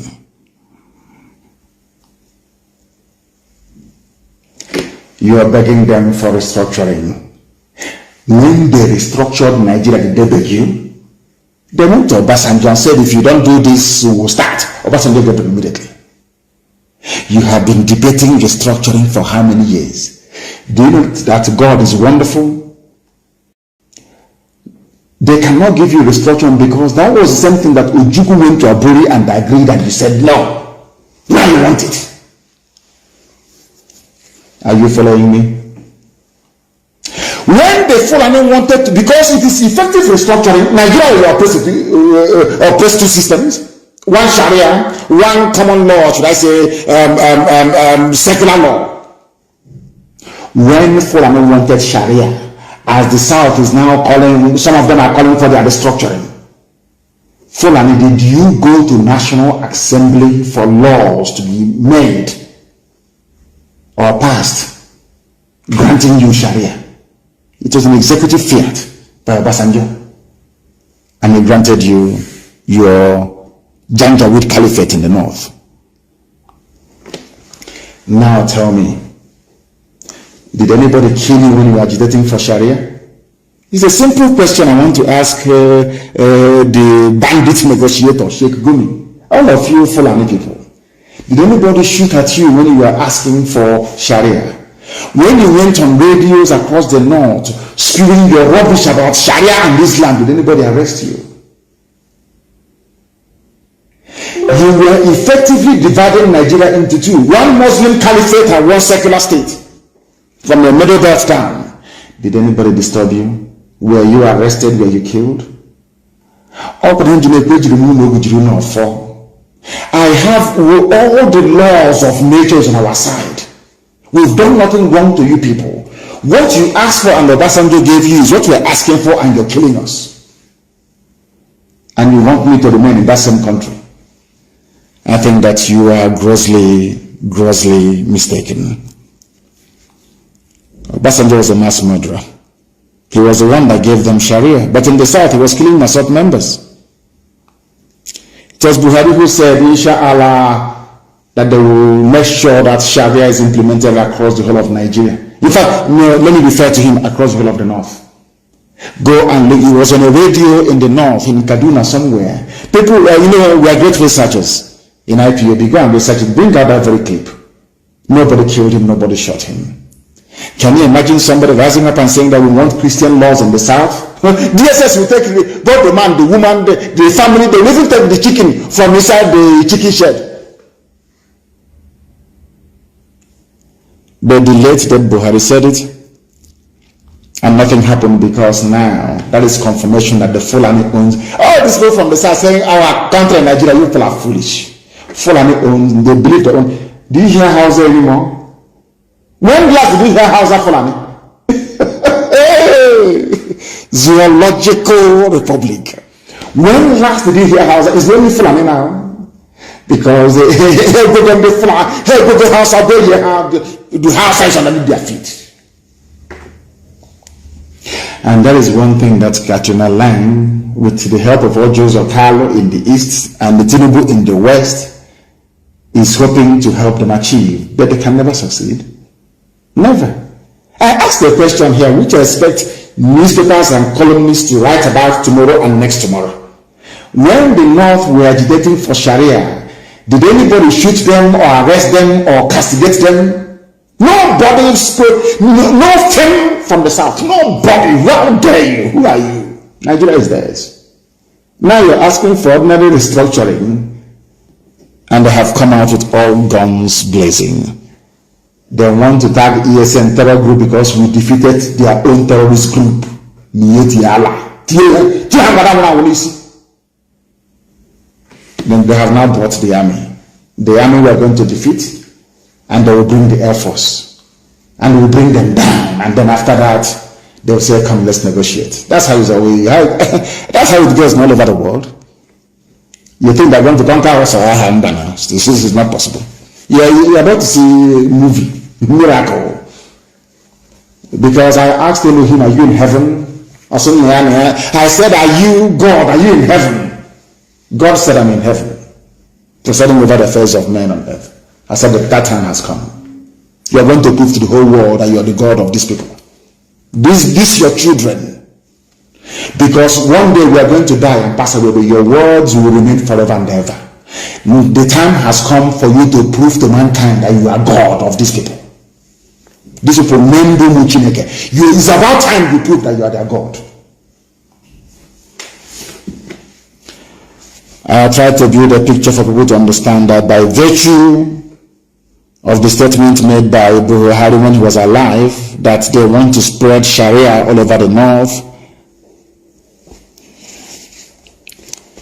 that Fulani, British-backed satanic caliphate set out from the beginning to deceive, divide, and conquer indigenous populations in the zoo called Nigeria. That's their game plan, and they will never stop.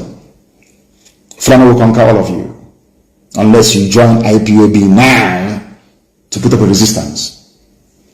Time has gone for talk. We are now digging trenches. We need to stop them. They have come. We must stop them. And we are going to show the whole world now, very shortly, the music, the reggae, We'll start dancing it soon. You know, I'm warning you in advance. You know, our people, we are Republicans. You need to inform them of anything that you're going to do. So the other way you can carry them along. I'm just informing them tonight. If you think I will allow Fulani to conquer our land, then you're dreaming. It won't happen. It won't happen, no. No, it's not going to happen. I say, oh, but you don't need to fight a war inside. Fight that. No. God said we shall allow them to come in. Because it's going to destroy the Fulani Caliphate completely and totally. But the main bulk, the main thrust of the army is going to come to the east. And we're going to kill them in the east. How can I know that? And that's where they're going to die. Because we are going to compel them to fight every inch of the way. Every inch of land they advance, they are going to die. After this, all of you praise God in heaven. Not all this idol in your charity room in Dara. Let us assume for one single second, in the case of this conflict, that violence begat violence. What violence did IPOB unleash on Nigeria that warranted Nigeria to be slaughtering, maiming, kidnapping, and raping people till this very day? I want the world to understand. Mbo massacre, Emene massacre, Iguacha Trump rally massacre, National High School Ada massacre, Isiama Faruku in my own house massacre. I want to ask everybody who is listening, what was our crime when all these massacres were happening? What did we do wrong? I'm sure you can't answer, can you? You can never ever answer, because our hands are clean. You know that. That is why we are undefeatable. We are the only people the zoo are afraid of. It's only IPOB led by Mazi and Nnamdi Kanu. No others are irrelevant. And that's the truth. You know me, I speak the truth. I don't care how people feel. It's only us they're afraid of. That is why anything associated with IPOB, terrorism. And the media, the journalists they are telling to write this junk, cannot even ask them, but what are Fulani bandits? Are they missionaries? We are terrorists because we stop them from taking over our land. That is why we are terrorists. To tell you the arrogant, allow me to preach. Please allow me to preach. I must preach this very gospel. To tell you the brazen arrogance of the Janjaweed Caliphate. Do you know what the president of the Senate said, Ahmed Lawan? Elected officials should not be leading any agitation. Well, the second in command, the Afonja, Bajabi Amila, he was a Muslim changed to Christian, changed back again to Islam. Hey, Bajabi Amila, whatever the idiot's name is. He said agitation may be genuine, but you know them, allocation. On your Fulani is holding them to their simple allocation. Their own money, Fulani is giving to them 2 million every month. They are brain, that's what matters to them. Not the welfare of their own people. The president of the Senate, Fulani Janjaweed Ahmed Lawan, said elected officials shouldn't be leading this agitation. What is the agitation? Just simple restructuring, not even to divide. And now, let me shock all of you. Do you remember during NSAS? I want to speak very slowly so people can understand me very well. Do you remember during NSAS? This same idiot kept saying, channel your grievances through you're in a democracy.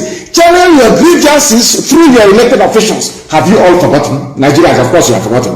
After all, you're in the zoo. In the zoo. Do you remember when they said to us, God, even Buhari, when he was alive, Buhari said, if they're agitating, we have elected officials, let them go through the elected officials.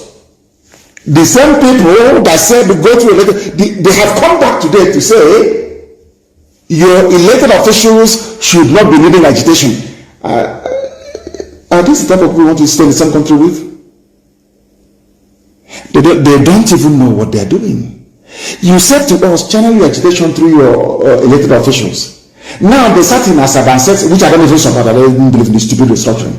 They sat in Asaba and they discussed restructuring. You're coming back to say, the same Ahmed Lawan in the newspaper, the same Ahmed Lawan in the newspaper said, he said, according to Vanguard newspaper, Lawan knocks southern governors over call for restructuring. Why? Says elected officials should not be leading agitation. But you are the same idiot that said that you should channel all your grievances through your elected. That's how to do it in democracy. In a democracy, you go through your elected representatives. Now they met in Asaba to reflect the views, so they said, of their people. And you're saying they are wrong. Now I want to ask him, if the governor should not be leading the agitation, who should? I take it by default, you ordinary people. Is that not what IPOB is doing and you're killing us? This is to let you understand that Fulani, they believe they own Nigeria. They can do anything, they can say anything. Nobody will arrest them, nobody will touch them. And the most difficult and painful part is that all of you shouting one Nigeria from the south, you are the cause of this problem. Like Ihanacho and Ndidi. Take it up on Kondara, carrying zoo flag running all over the place like a bunch of idiots. People, no wonder we are so easily colonized. So, and they will suffer for it. So, the same people that said, channel your grievances through your elected representatives are the same people complaining that those elected, the same people that was elected, the governors, should not be agitating for something that they claim their population is asking for. I now want to ask all of you from the south, with this type of brain, reasoning, understanding being exhibited by the Fulani, this is a whole president of the Senate. How can you be in the same country with such a person? I'm asking you a simple question. A man that I respect very much, I didn't mention his name before, of course, Professor Akintoye, a man I have immense love and regard for. A man I have immense love and regard for. All these stupid people. Oh, so foolish. Zoo flag, not even ashamed of yourselves. You will see how disgrace will come upon you, because you have brought curse upon yourself. Fulani people brainwashed to think Nigeria belongs to them. Professor Akintoye, a man that I respect and I love immensely. Professor Banji Akintoye on Wednesday disclosed that he is fighting for the actualization of the independence of the Yoruba nation. Akintoye went on to say that Fulani people have been brainwashed to think that Nigeria belongs to them. No! It is your brother Tinubu who is making them to feel Nigeria belongs to them. It is the likes of all Joseph Kanu that gave the Fulani the impetus to think Nigeria belongs to them. Your average Nigerian from the south is the idiot that makes the Fulani to think that Nigeria belongs to them. These are some of the things that you must bear in mind. These are some of the things that you must know. My dear uncle, Professor Akintoye, the fault is not with the Fulani. The fault lies with those from the Middle Belt and from the South who for years, through a bizarre combination of foolishness and what I call monumental buffoonery, and despite their so-called education, they think they can share a country with a group of wandering vandals with a conquistador mentality. Let me try and break it down. You cannot be in the same country with a people who are nomads with a mentality to conquer you. Therefore, any day you are shouting one Nigeria, believe you me, you are preparing yourself for conquest. Because Nigeria belongs to the Fulani people. One idiot is saying I should leave, this UG black, leave football and focus on. And I tweeted before I came on air, have you not seen Gerard Piqué before? Go to my tweet and say it. I tweeted it there. And these UG useless idiots. If you have any brain, will you be in the zoo? You are trying to advise me. As you meet footballers, you can't see how foolish they are. How foolish they are. Do you see Pep Guardiola is the best football manager in the whole world? He believes in Catalonia. Go and see it. You know Gerald Piqué, over 103 caps for Spain. He has won the World Cup, European Championships. You understand that very well. Countless European Cups and countless La Liga titles. Is he close to Piqué in terms of ranking and status? You cannot see Piqué with Catalonia flag. You idiots. Black monkeys from everywhere. This UG trying to advise me.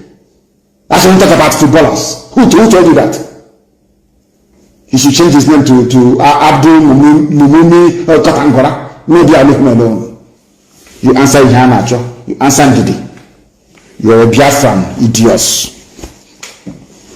You're trying to advise. Let me know, Coco. Where you are, do you have light? You're trying to advise somebody that has 24 hours of electricity.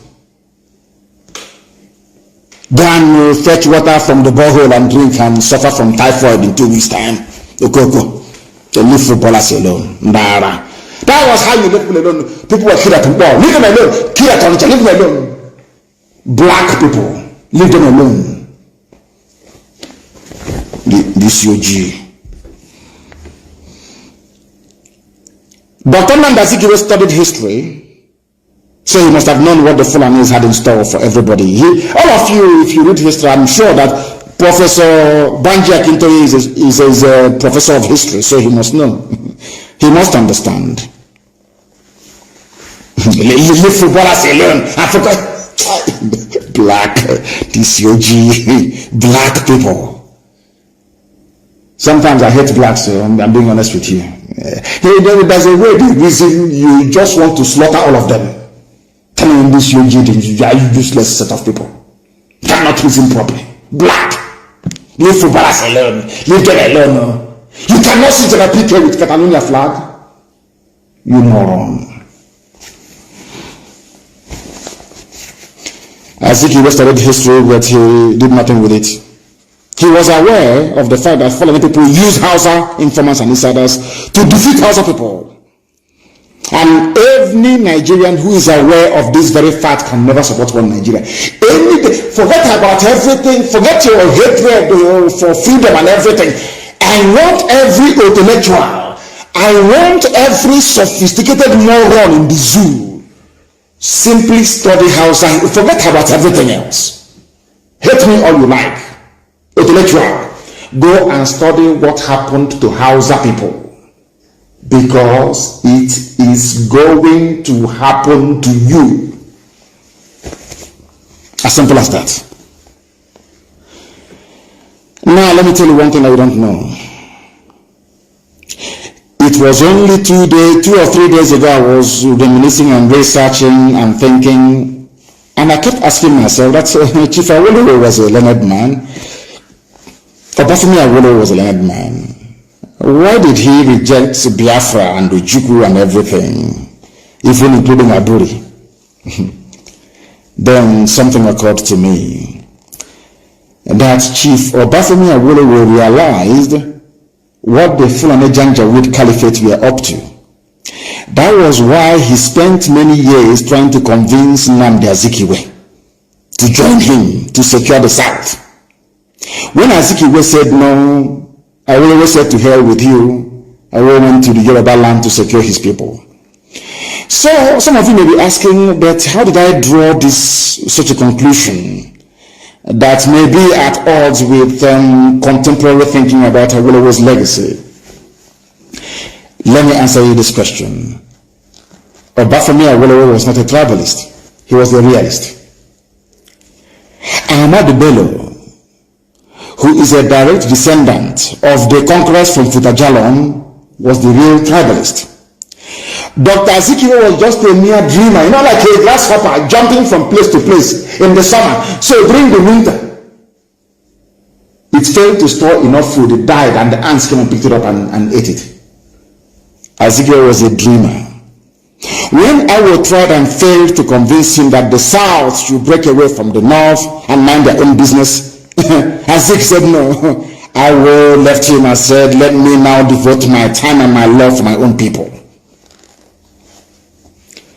So what we are doing today, in essence, Ailo was the forerunner of it. Go and take care of your own people. And that is what Professor Banji Akintoye, what I believe Gani Adams, Sunday Iboho, and all the rest are doing today, and I commend them, and I commend them. They should continue. Look at how we are all hailing the get-together of the southern governors. Imagine if Awolowo and Azikiwe ever got together. Do you think we'll be in this mess today? Ordinary meeting called by slaves and the slaves of the Janjaweed. And everybody is rejoicing. Imagine if Awo and Zeke had worked together. Hey, my goodness. What a country, zoological republic. Now let me tell you the game plan. And please bear with me, I'm preaching. Let me tell you the game plan. That was why I was against the state formation in Nigeria. I told you this from day one. Because when they create a state, they take away your identity. You are nobody anymore. You are the mercy of the Janjaweed Caliphate. And surprise, surprise, the same idiot called Ahmed Lawan, the president of the Senate of the Zoo, he said he is against restructuring. Why? Because the restructuring will go back to the regions and they don't want it. Is it clear now? Is in punch again? The president of the Senate, Ahmed Lawan, has faulted calls for restructuring by southern governors. I believe that as leaders, especially those of us who are elected into office, should not be at the forefront of calling for this type of thing, restructuring. Why? Because it will start a regional campaign. It should be state-based. Go and agitate for your state. Not Biafra region or Eastern region, not Western region, not Midwest for those who want that rubbish. Not for Middle Belt. No, it shouldn't be regional, it should be by state. Do you know why they want it by state? So they can send their DSS director to your state, they send their police commissioner to your state from Fulani land, they decide what happens, who lives and who dies. But if we go back to regions, they cannot do it. Because every region will be autonomous. Is it very clear to you now? So all of you monkeys coming for extra state creation, you are fools. You don't know nothing. You know nothing, your brains are empty. Do you know how they started creating states in the zoo? Was to divide you. That's why I said that, we black people, we have no sense of perspective. We never go back. How did states manage to arise in Nigeria? It is to make you submissive to the dictates of the Janjaweed Caliphate. Cross River, Ogoja and River State. Gowon said, I am creating these states to spite Ojukwu and to kill off Biafra. Today I am from Rivers, and I am Rivers man. Rivers man, papi water. Papi water. We are coming for. He said, nobody can. I'm not going to kill you before your time. You see what will happen to you. You see what will happen to you. I get people you see. You will see what will happen to you. The same people that said military offensive against Boko Haram is anti-North. The same people. The same people. This day, newspaper publication, 3rd of June 2013. Buhari said so. You see, the Fulanis are not as confused as some of you think. They are well focused and getting the country Islamized. They are deceiving the southern Ifulefus and the intellectuals. They are deceiving the sophisticated morons from the Middle Belt and also from the West, using different tactics. But those who honestly calculate, if you calculate their game plan very well, you will know that their end game is total Islamization, total foreignization. The people are finished. Save this very broadcast so that when it happens, the whole world will know. This is Tambua Papi Water. Make it now. The world will hear your story. And when it happens, people must remember that we went to big and killed 8 people the other day. And our people must be very vigilant. We are in a state of war. If you're drinking and moving about and doing binsing, putting your jeans around your buttocks and walking up and down, you are risking your life. Do not move about alone. We are in a state of war. But of course, some of you are black people and you will not listen until it happens. Then you start complaining. I don't want all these lamentations on Facebook. I don't want social media. I don't want that rubbish anymore. If you see that abducting people, go and kill them. Stop them. Not this stupid lamentation all the time. I'm sick and tired of it. I wrote one letter this year to Biden to stop them from selling arms to the zoo, and they ran to China. They're in Shanghai and are purchasing weapons to come and Islamize you. They want to remove, they are flying this kite now that Buhari has dementia and health problems. You know, he has dementia. He's not going anywhere, he might be exposed. I know what they're planning to do. They want to maybe put a Sibajo there and say, dear Buhari, that fresh boy has dementia. When he was speaking on channels, did he sound as if he had dementia? Not at all. That war they're bringing to the East is going to happen. And when the war happens, the world will call him for a meeting. And I trust the Western world. They put on heater so that mask will melt on his face. Or this is wax, it will melt on his face. And then the shame of the zoo will become public. They said somebody kicked against the southern governors, their meeting, calling for restructuring. We are against it. Northern leaders are not happy with governors from the southern part of the country. But I'll ask them once again, when you are agitating for your Sharia law, did anybody from the south talk? It was a southern man, so to speak, Obasanjo, that gave you Sharia. Do you see how hypocritical you people are? I think even one of them had the temerity to go live on air to talk rubbish. That is why I am warning Yoruba journalists. People are making life worse for the ordinary people. Yoruba journalists, you must try as much as possible to be objective and try to write the truth at all times. I think it was Malcolm X that said, if you're not careful, the newspapers will have you hating the people who are being oppressed and loving the people who are doing the oppressing. That was what they did for many years. Deceived the Yoruba youths. That IPOB was against Yoruba people. Nnamdi Kanu is against Yoruba. He's anti-Yoruba. He's this. When it's a lie. It is the same IPOB fighting for you. Now they have realized that IPOB was fighting for them. Yoruba newspapers, please. Please. Please. That is the reason why I was very, very bitter and upset the way they covered the arrest of one 60-year-old man. And you know, in Nigeria, they love to reduce the age. They arrested one man, they called Aworom, that came to my house to take pictures with me. They reduced his age from 60 to 48. So I'm now older than Aworom. He was a father and soon to be grandfather. He was arrested in Abia State, where he sought refuge after this same army destroyed his house in his village. They gave him a fake title, Deputy ESN Commander. Oh God. And like Tinubu, they reduce his age from 60 to 40. That is the new craze in Nigeria, version of age, football age. They reduce his age from 60 to 48. Poor man, I feel sorry for him. This is now the new trend, age reduction.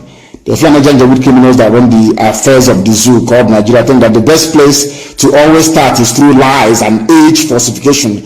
The late dead Buhari, who is almost 90 years of age, is only 76. Bola Tinubu, who is 79, is now 69, which means he gave birth to his daughter at the age of 9. Zoological republic, people without shame, black people, that is why we are poor, very, very backwards. The progressive, our thinking is poor, very, very wretched, I'm telling you the truth. They captured the 60 years. Because they know if they mention his real age, people will say that how can a 60-year-old man be a commander in the field? They said he's 48. Abraham's first child is almost 40. Oh God in heaven. They think if they do it, it will turn us. Arrest as many as you like. Kill as many as you like. We are going to arrest you and we're also going to kill you back. Be rest assured. That Armageddon you want, you're going to have it. Simple as that. What I find not only ridiculous but astonishing is that establishment newspapers in Nigeria and media houses still living in the bygone era of Fulani domination of Yoruba land. Like some of the journalists are still doing their best to support their Janjaweed masters, always doing their best to support the Fulani. I don't know why they do it. Nobody investigated who Awurum is. Even the Fulanized BBC, they could not ask who is Awurum, how old is he, where is he from? How can he be ESM deputy commander? If you take pictures with me now, you are a target. Please be very careful. I've asked all of you, destroy your old phones. All officers, you must move house. Change your number. Throw away your phones, please, and bury them. Change your number. Mind those you talk to, because when instead of war, it's not going to kill you because Biafra is at hand. It is not going to kill you to be incommunicado, to go underground. We are in a war. All able-bodied men should go into the bush and stop the advance of this army, or else they will kill you. If you're in the township, they will arrest you, they will abduct you. Of course, you will not listen. Children of this age, they don't listen anymore. They say, this is from Poncho. Oh, God.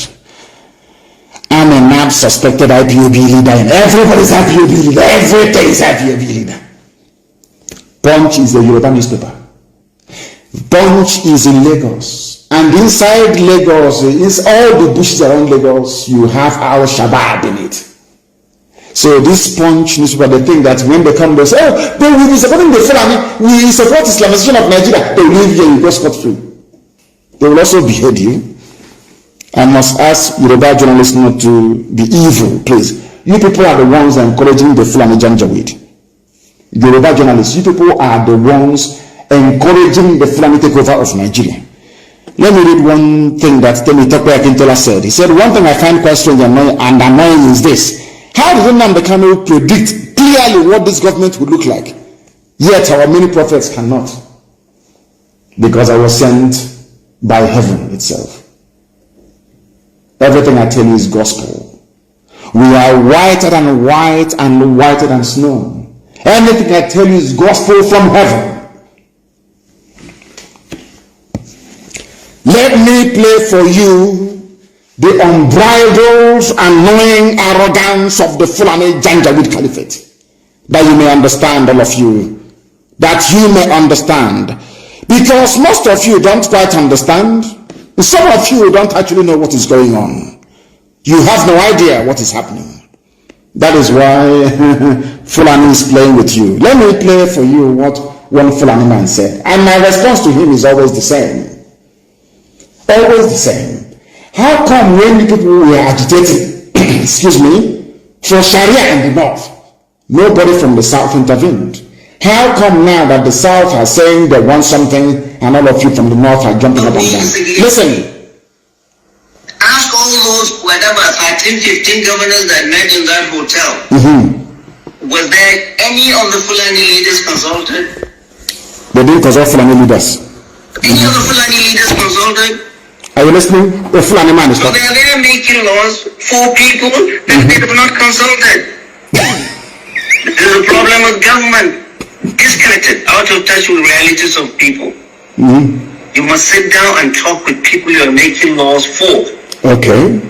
None of that those governors have sat down with Fulani leaders in wherever they are and tell them what we are planning to do, or what we're going to do, or what strategies are there. And then they are sitting down there and making laws. All right. Be careful. Be careful. I'll play it for you again so you understand. I'm playing this thing for Yoruba journalists. I'm playing this for Igbo Efulefus. I'm playing this thing for intellectuals. I'm playing it for all the sophisticated idiots for right across the zoo. Everybody carrying green, white, green flag. This man is telling you how foolish you are. He was complaining that the southern governors met in Asaba and decided to ban open grazing, that the Fulanis were not there. But all of you making laws for the East, is there any Easterner who is part of your security architecture? It's a simple question which nobody can answer. Let me play it again for Punch. Are you listening? Punch newspaper. All these idiotic Fulani supporting papers in the zoo. All those useless, idiotic journalists. Are you listening? I want to play it for you. You are the ones encouraging these idiots from the Futajalan Mountains. You are the ones encouraging Fulani to take over our land. I want you to listen and listen very carefully. Listen. Is that Gandhi said, whatever you do for me without me is against me. Ask all those, whatever, 13, 15 governors that met in that hotel. Was there any of the Fulani leaders consulted? Any of the Fulani leaders consulted? So they are there making laws for people that they have not consulted. This is a problem with government. Disconnected, out of touch with realities of people. You must sit down and talk with people you are making laws for. Like IPAB. None of that, those governors have sat down with Fulani leaders in wherever they are and tell them what we are planning to do, or what we're going to do, or what alternatives are there. And then they are sitting down there and making laws. All right. Be careful. Be careful. He warned the useless, idiotic journalist. Be careful. And idiot is calling him sir. Yes, sir. The zoo president, whoever is wearing the mask, had a National Security Council meeting without a single person from the East present. And they took decisions to deploy the army to the East. That is how foolish foreign people are. Very jaundiced and selective memory. That's what they have. What does this man mean anyway? He was asking, were there any Fulani leaders among the Southern governors meeting? How many meetings have Fulani leaders held before with Southerners in it? Show me one. These guys are something else, so I'm telling you. Anyway, I don't blame him. I blame all the Southern leaders and presidents, all these idiots, intellectuals, writing garbage all the time. Go on with your shameless arrogance, Fulani. Oh dear me. Only a few days ago, in Asarok, Yusuf Abubakar Mohammed, masquerading as Buhari, had a national security meeting mainly for Southeast and South-South. Yet no single person from the region was in that meeting. Yet the meeting was for the same region security. And let me remind this Fulani Janjaweed man what he doesn't know. At that national security meeting that was held, Osibanja was there, Yusuf Abubakar Mohammed was there, wearing Buhari face, the face mask. Boss Mustafa was there, Lucky Iraba was there. Lucky Iraba is the Muslim, he's married to a Fulani woman, he's not Igbo. People should stop talking rubbish. Ibrahim Gambari was there, Baba Gana Monguno was there, Abubakar Malami was there, Bashir Salihu Magashi was there, Ibrahim Atahiri was there, Awal Zubairi was there, Usman Al-Khali Baba was there, Yusuf Magaji Bichi was there, Ahmed Rufai Abubakar was there. Not even a single decent Yoruba man was there. It's only Shibajo. They gathered to address insecurity in the Southeast. Yet no Southeasterner was present in that meeting. That meeting was not a solution to the zoo's problem.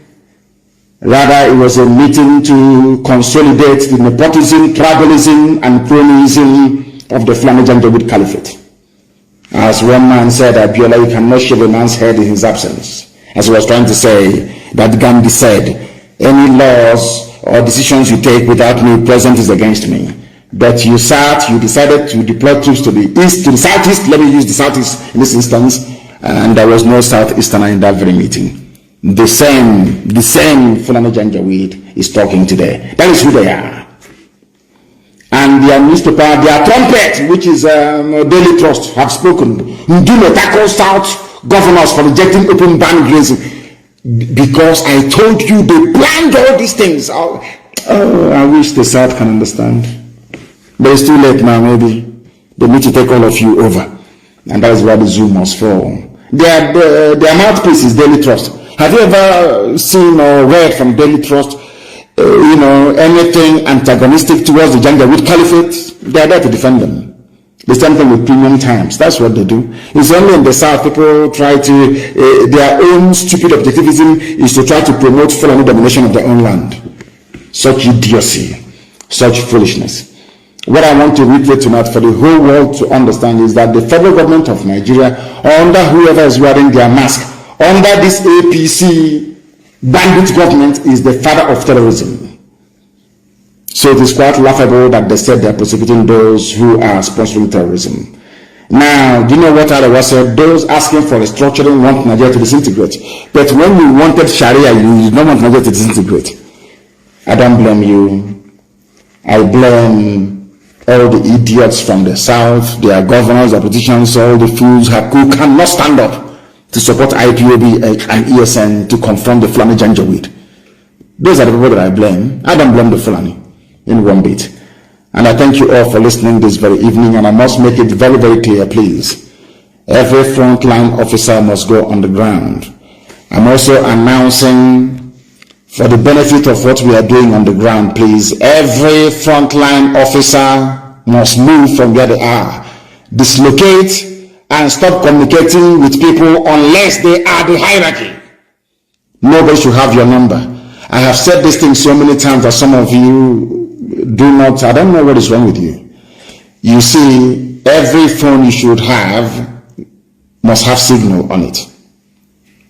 Even if you're using WhatsApp, it cannot be the same number as the number that is inside your phone. Only make calls using social media applications. Therefore, the SIM card inside your phone should only be for data purposes. The number for your WhatsApp must be different. There are IPOB families all over the world. I'm asking them this night or afternoon or morning, depending on whether, make many numbers available so that people can activate their social media platforms, be it Signal, be it Telegram, with foreign numbers, not numbers of the zoo. Everybody outside, a family member of this noble IPOB, get as many lines as possible. Give it to people. Let somebody back home, you put in a new SIM card in a new phone, don't give the number to anybody. Now you now call an IPOB family member abroad who will now activate, you now download any app you want, be it WhatsApp, be it whatever. Download it, Signal, download it on your phone. They will ask you for your telephone number. Give them that number abroad. That very family member will be with that very phone. So when they ask you, put in the code, send a code to your number, that very person will tell you the code, you put it in your phone, and your social media platform is activated. Do not use zoo numbers. Do not use numbers from Nigeria to go into WhatsApp, don't even let anybody have your number. If somebody wants to call you, tell them to call you on Signal. If they cannot call you on Signal, tell them to keep trying until they get network. I'm telling you the truth. That will save your life. All these abductions will stop. People get abducted because they are holding on to their old numbers that people have. Once they arrest somebody, they take their phones, they go through their phones, they start looking for who next to go and abduct. That is DSS for you. That is the way they operate. How many times will I tell you this? Please. And all of you must, all the big, heavy hitters, all the big officers must move homes. Relocate your families. And let nobody know where you are. And if you're going to save the number of a family member, please use a nickname. Don't write that person's name again. And for all you saboteurs, you can see how it's going, isn't it? They are falling already. It's not everything will be announced live on air. I thank you all for listening this very evening, morning, noon, and night, depending on where you are. And I must reiterate with every clarity and sense of purpose, for those who do not know before, to understand now that to us Biafra is more than a nation, more than a country. To us it is our religion.